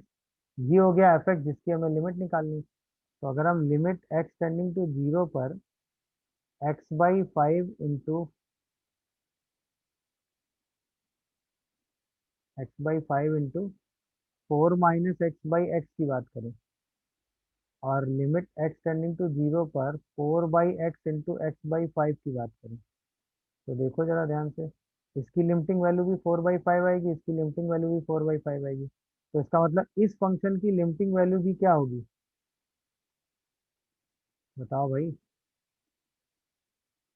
क्या होगी? 4/5। 4/5। ये होती है सैंडविच थ्योरम। समझ गया कि नहीं? बीच में जो फंक्शन फंसता है उसकी लिमिट भी वही सेम कंडीशन की वजह से सेम चीज अप्लाई हो जाती है। मेरी बात समझ गया कि नहीं? Yes sir. चलो, इस पर बेस्ड क्वेश्चन वैसे नहीं, ये क्वेश्चन एक बार जेई नहीं पूछा है, मेन में तो नहीं आया ये। Limit x tending to 0 box of x, x क्या, एन टेंडिंग टू 0 कर लो, box of x box of 2x से लेके बॉक्स ऑफ एन एक्स और whole divided by n square. ये जो फंक्शन था इसे हमने कहा था ग्रेटेस्ट इंटीजर फंक्शन। ऐसे तो यार box of x box of 2x और बॉक्स ऑफ एन एक्स की कोई सीरीज तो बनेगी नहीं। लॉजिक इसमें भी वही लगाएंगे कि भाई बॉक्स ऑफ एक्स जो है वो x-1 से x के बीच में है, बॉक्स ऑफ 2x जो है वो 2x-1 से 2x के बीच में। ऐसे करते करते बॉक्स ऑफ एन एक्स जो है वो nx-1 से nx के बीच में है। सबको ऐड कर दो तो यहाँ से x के साथ आ जाएगा 1 + 2 से लेके n तक का सम -n। यहाँ से आएगा box of x box of 2x से लेके बॉक्स ऑफ nx, और ये किसके बीच में आ जाएंगे, x कॉमन करो 1 + 2 से लेके n तक का सम, और इसी में क्या डिवाइड कर दो, एन स्क्वायर। क्या डिवाइड कर दो, एन स्क्वायर। क्या डिवाइड कर दो, एन स्क्वायर। अब ये वाला फंक्शन क्या आ गया, बोलो, एच एक्स जी एक्स, और ये एफ एक्स आ गया। तो इन दोनों की लिमिट अगर बराबर आ गई तो वही लिमिट ये होल्ड कर लेगा। तो इसका मतलब अब लिमिट एक्स टेंडिंग टू 0 पर, सॉरी एन टेंडिंग टू 0 पर, ठीक है, एक्स इंटू इसका सम क्या आ जाएगा, एन इंटू n+1/2, ये निकाल लो। और ऐसे ही लिमिट एन टेंडिंग टू 0 पर एक्स एन इंटू n+1/2, ये निकाल लो। तो यहाँ पर ये सम क्या आ जा रहा है, इधर एन स्क्वायर कोफिशिएंट एक्स, इधर 2, तो ये x/2 आ रहा है, ये भी क्या आ रहा है, x/2, एन टेंडिंग टू 0 के पर। तो इसका मतलब इसकी लिमिटिंग वैल्यू भी क्या आ जाएगी, बोलिए, x/2। क्या ये बात समझ पा रहे हो कि नहीं, बताओ? क्यों? क्योंकि इसकी लिमिटिंग वैल्यू भी क्या आ रही है, x/2, इसकी लिमिटिंग वैल्यू भी क्या आ रही है, x/2। तो इसका मतलब इस पूरे फंक्शन की लिमिटिंग वैल्यू भी क्या आएगी, x/2। क्यों? क्योंकि ये इन दोनों के बीच में क्या कर रहा है, लाई कर रहा है। मेरी बात समझ गए कि नहीं भाई? ओके। यस। Yes sir. तो ये सैंडविच थ्योरम के क्वेश्चंस हैं जिनको आप सॉल्व करेंगे। अच्छा, एक क्वेश्चन मैं दे रहा हूँ जिसको अटेम्प्ट लीजिएगा। सैंडविच थ्योरम का एक क्वेश्चन है, limit n tends to infinite या n टेंड्स टू 0, इनफाइनाइट ही ले लो, चलो इनफाइनाइट ही ले लो। 1/n² - 1, 2/n² - 2, 3/n² - 3 से लेके n/n² - 1। ये सॉल्व करिएगा, इसका सॉल्व करके मुझे आंसर बताइएगा। ओके, चलिए इसके बाद आती है एक, चूंकि हम एल हॉपिटल रूल पढ़ ही रहे हैं, एल हॉपिटल रूल में एक डिफरेंशिएशन करने का कॉन्सेप्ट आता है जिसमें इंटीग्रेशन के टर्म में एक फंक्शन दिया रहता है और उसको हम यूज करते हैं, that is called Newton Leibniz theorem.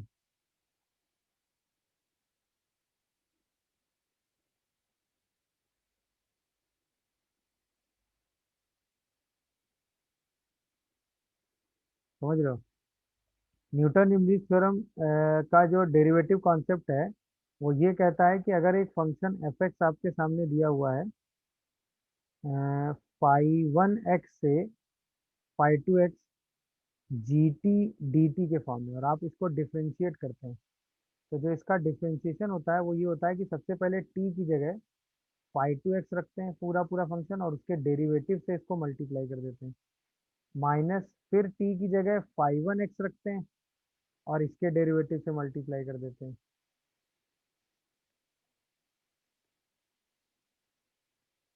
समझ रहे हो कि नहीं?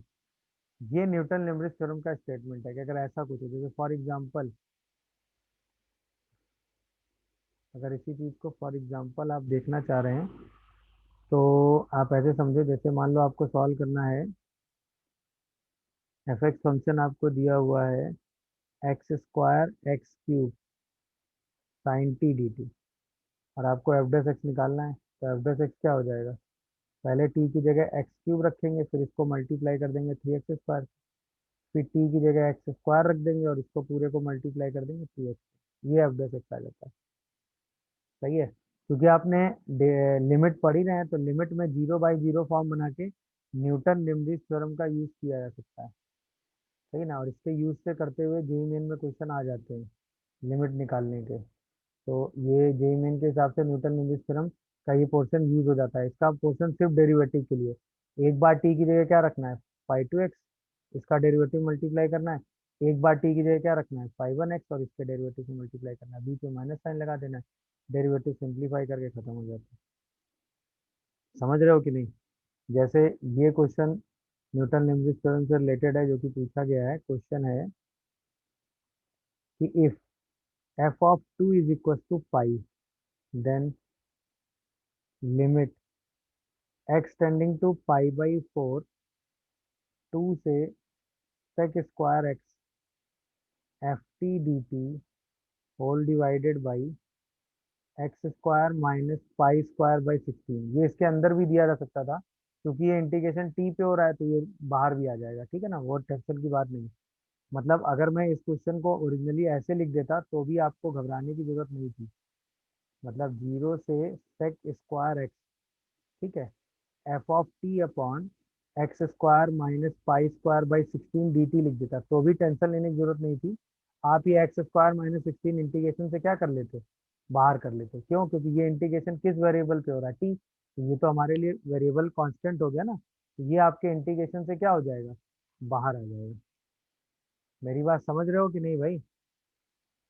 ठीक है, क्योंकि ये इंटीग्रेशन t पे हो रहा है ना, x पे इसका कोई लेना देना है नहीं, तो ये बाहर आ जाएगा इंटीग्रेशन से। बात समझ में आ रही है? अब देखिए इसमें हम न्यूटन लेम्ब्रिज थ्योरम यूज कैसे करेंगे, हम उसकी बात करने वाले हैं, ठीक है ना। इसमें न्यूटन लेम्ब्रिज थ्योरम कैसे यूज हो रही होगी, तो देखिए इसको अगर हम देखें तो limit x tending to pi/4 लिखेंगे, 0 से लेके sec² x, 0 से 0 से लेके नहीं होगा, ये 2 से लेके था क्वेश्चन में। हाँ,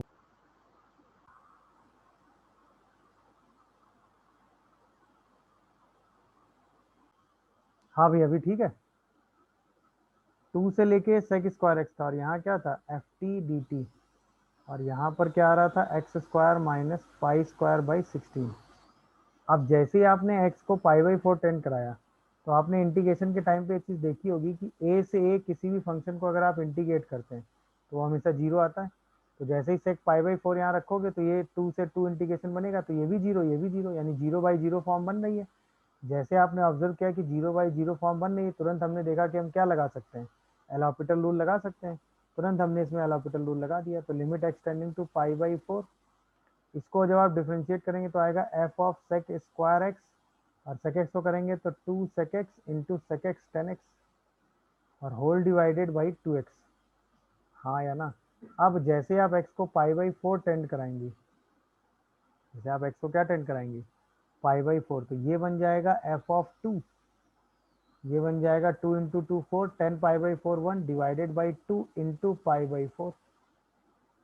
समझ रहे हैं कि नहीं। तो f ऑफ 2 की वैल्यू आप क्या रखेंगे, f ऑफ 2 की वैल्यू पाई रखी, पाई आप रख देंगे तो आंसर क्या आ जाएगा 8।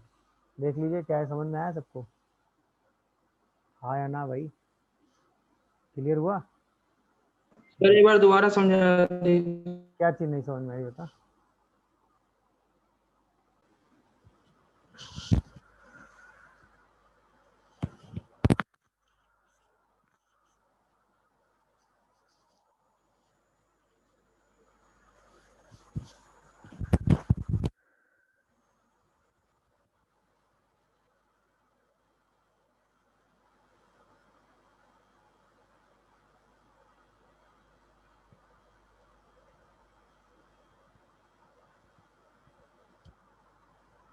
तो इसमें भी वही सेम लॉजिक लगा देना है, इनफाइनाइट से इनफाइनाइट है, ये भी 0 जा रहा, कहाँ जा रहा होगा भाई, सेम उसमें इंटीग्रेशन आ जाएगा ना, इसका भी सेम उसमें इंटीग्रेशन आ जाएगा। तो सीधा 0/0 फॉर्म बना के डिफ्रेंशिएट कर दीजिएगा। नहीं समझ रहे हो,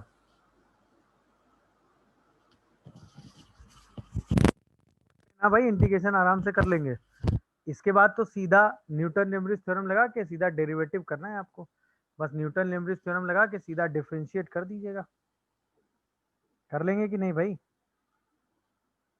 सॉल्व कर रहे हो कि नहीं,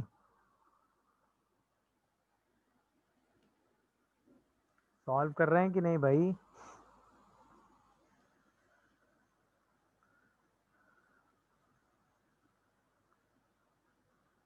यस सर। सर लंबा रिजल्ट बहुत ज्यादा आ रहा है। ना ना ना ना, थ्योरम का रोल है, तो उसकी वजह से जब भी 0/0 या इनफाइनाइट बाय इनफाइनाइट फॉर्म बनेगी और इस तरह का क्वेश्चन आएगा, तो डेरिवेटिव करने के लिए न्यूटन लेम्ब्रिज थ्योरम का यूज हो जाता है, बस वो आपको पता होना चाहिए। चलिए अब हम प्रीवियस के क्वेश्चन करेंगे। उससे पहले अच्छा एक चीज और कई बार मतलब क्वेश्चन वाइज पूछ ली जाती है कि जैसे एक सीक्वेंस दिया है आपको, फॉर अ गिवन सीक्वेंस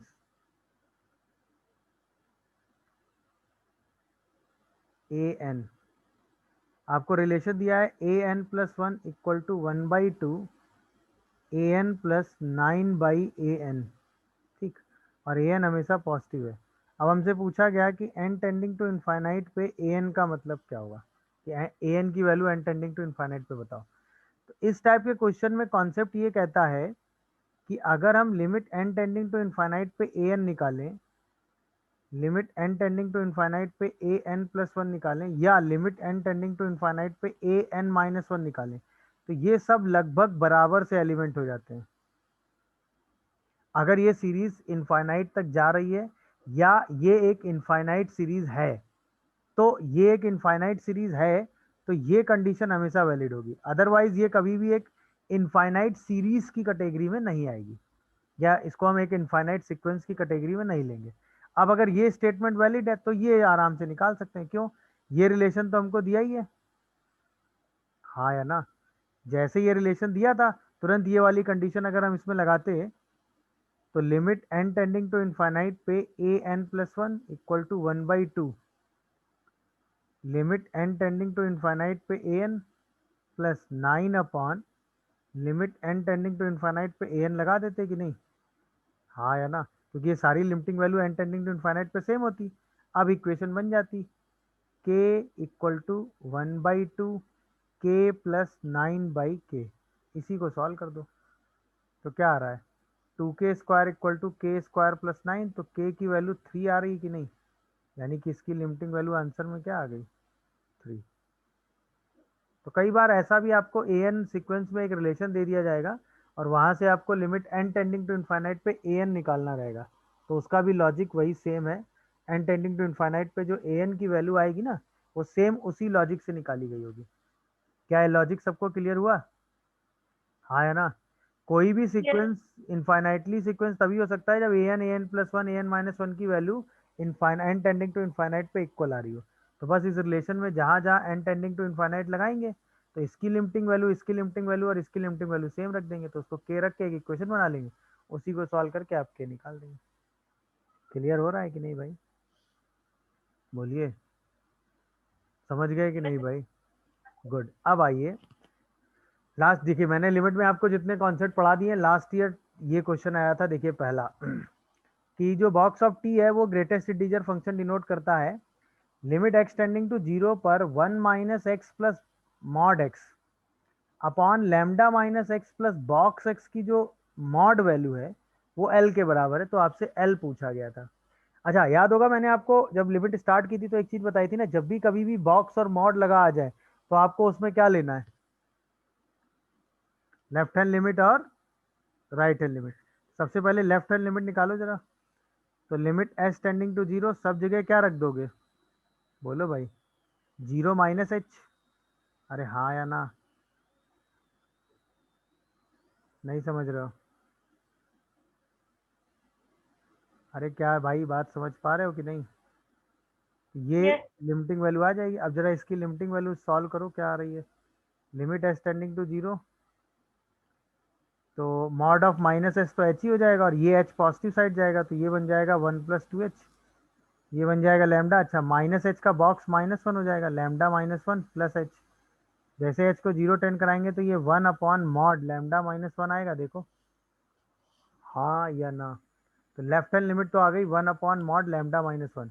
अच्छा अगर राइट हैंड लिमिट निकालो तो क्या आ रही है? तो लिमिट एस टेंडिंग टू 0, अब रखो जरा 1 0 plus H, 0 plus H, 0 plus H का बॉक्स का मॉड। अब ये एल आ रहा है, समझ रहे हो? तो अब ये तो 1 हो जाएगा। लिमिट एस टेंडिंग टू 0, यहाँ से क्या होगा, एच एच कैंसिल, ये 1 बचेगा, यहाँ बचेगा लैम्डा और ये बचेगा माइनस एच 0, ये तो 0 हो जाएगा। तो 1 बाई लैम्डा ही बचा यहाँ पे।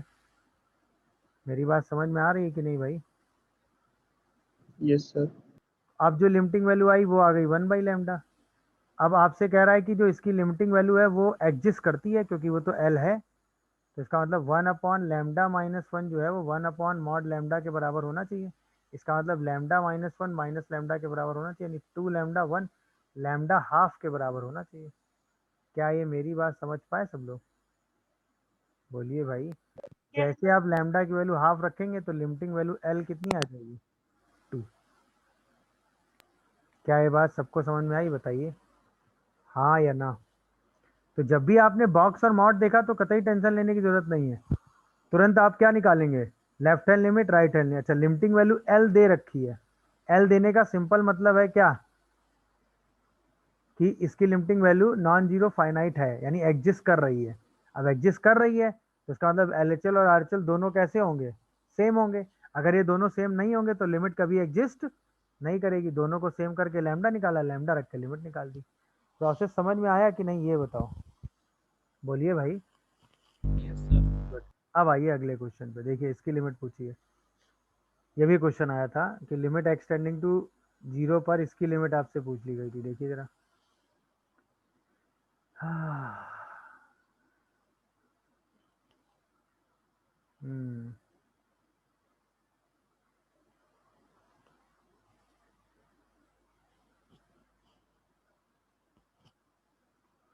लिमिट एक्सटेंडिंग टू 0 पर e to the power root under 1 plus x square plus, कुछ फील आ रहा है क्वेश्चन में? अगर आप इस क्वेश्चन को ध्यान से देखो तो देखो एक छोटा सा कॉन्सेप्ट मैंने बताया है, e की power root under 1 plus x square plus x की power 4 -1 by x -1 upon root under 1 plus x square plus x की पावर 4x बाई एक्स -1। तो क्या ये e की पावर fx माइनस fx, यही लिखा है कि नहीं?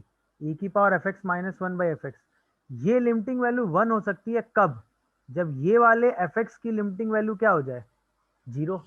अरे हाँ या ना सोचो, बस यही चेक कर लो उठा के। तो लिमिट एक्स टेंडिंग टू 0 पर root under 1 plus x square plus x की पावर 4 माइनस 1 बाई एक्स की लिमिटिंग वैल्यू चेक कर लो। अगर ये 0 आ गई तो ये लिमिटिंग वैल्यू तुरंत क्या हो जाएगी 1। हाँ या ना बोलो भाई। अब इसकी लिमिटिंग वैल्यू निकाल लो, क्या आ रही बताओ। तो ये 0/0 फॉर्म है, कॉन्जुगेट से ही मल्टीप्लाई कर लो, जल्दी हो जाएगा। तो ये बन जाएगा 1 plus x square plus x की पावर 4 माइनस 1 बाई एक्स और root under 1 plus x square plus x की पावर 4 प्लस 1। जैसे एक्स को 0 करेंगे ये तो आ जाएगा 2 एक्स से ये वाला एक्स कैंसिल हो जाएगा, यहाँ से एक एक्स कॉमन करके हटा देंगे तो ये आ जाएगा limit x tending to 0 x plus x cube by 2। जैसे एक्स को 0 रखेंगे 0 आ रहा है, इसका मतलब ये लिमिटिंग वैल्यू 0 आ रही है, यानी ये भी 0 ये भी 0 जा रहा है, तो यानी सीधा आंसर क्या आ गया बताओ भाई 1। क्या कहते हो भाई, किसी को कोई कंफ्यूजन या डाउट हो तो बताओ हाँ या ना। किसी को कोई भी कंफ्यूजन या डाउट आ रहा हो तो बताइए भाई। क्लियर हुआ। ये वाला फंक्शन इसकी लिमिटिंग वैल्यू जैसे ही 0 टेंड हुई तुरंत आपका आंसर सीधा क्या आ गया 1 ई की power F x minus 1 by f x.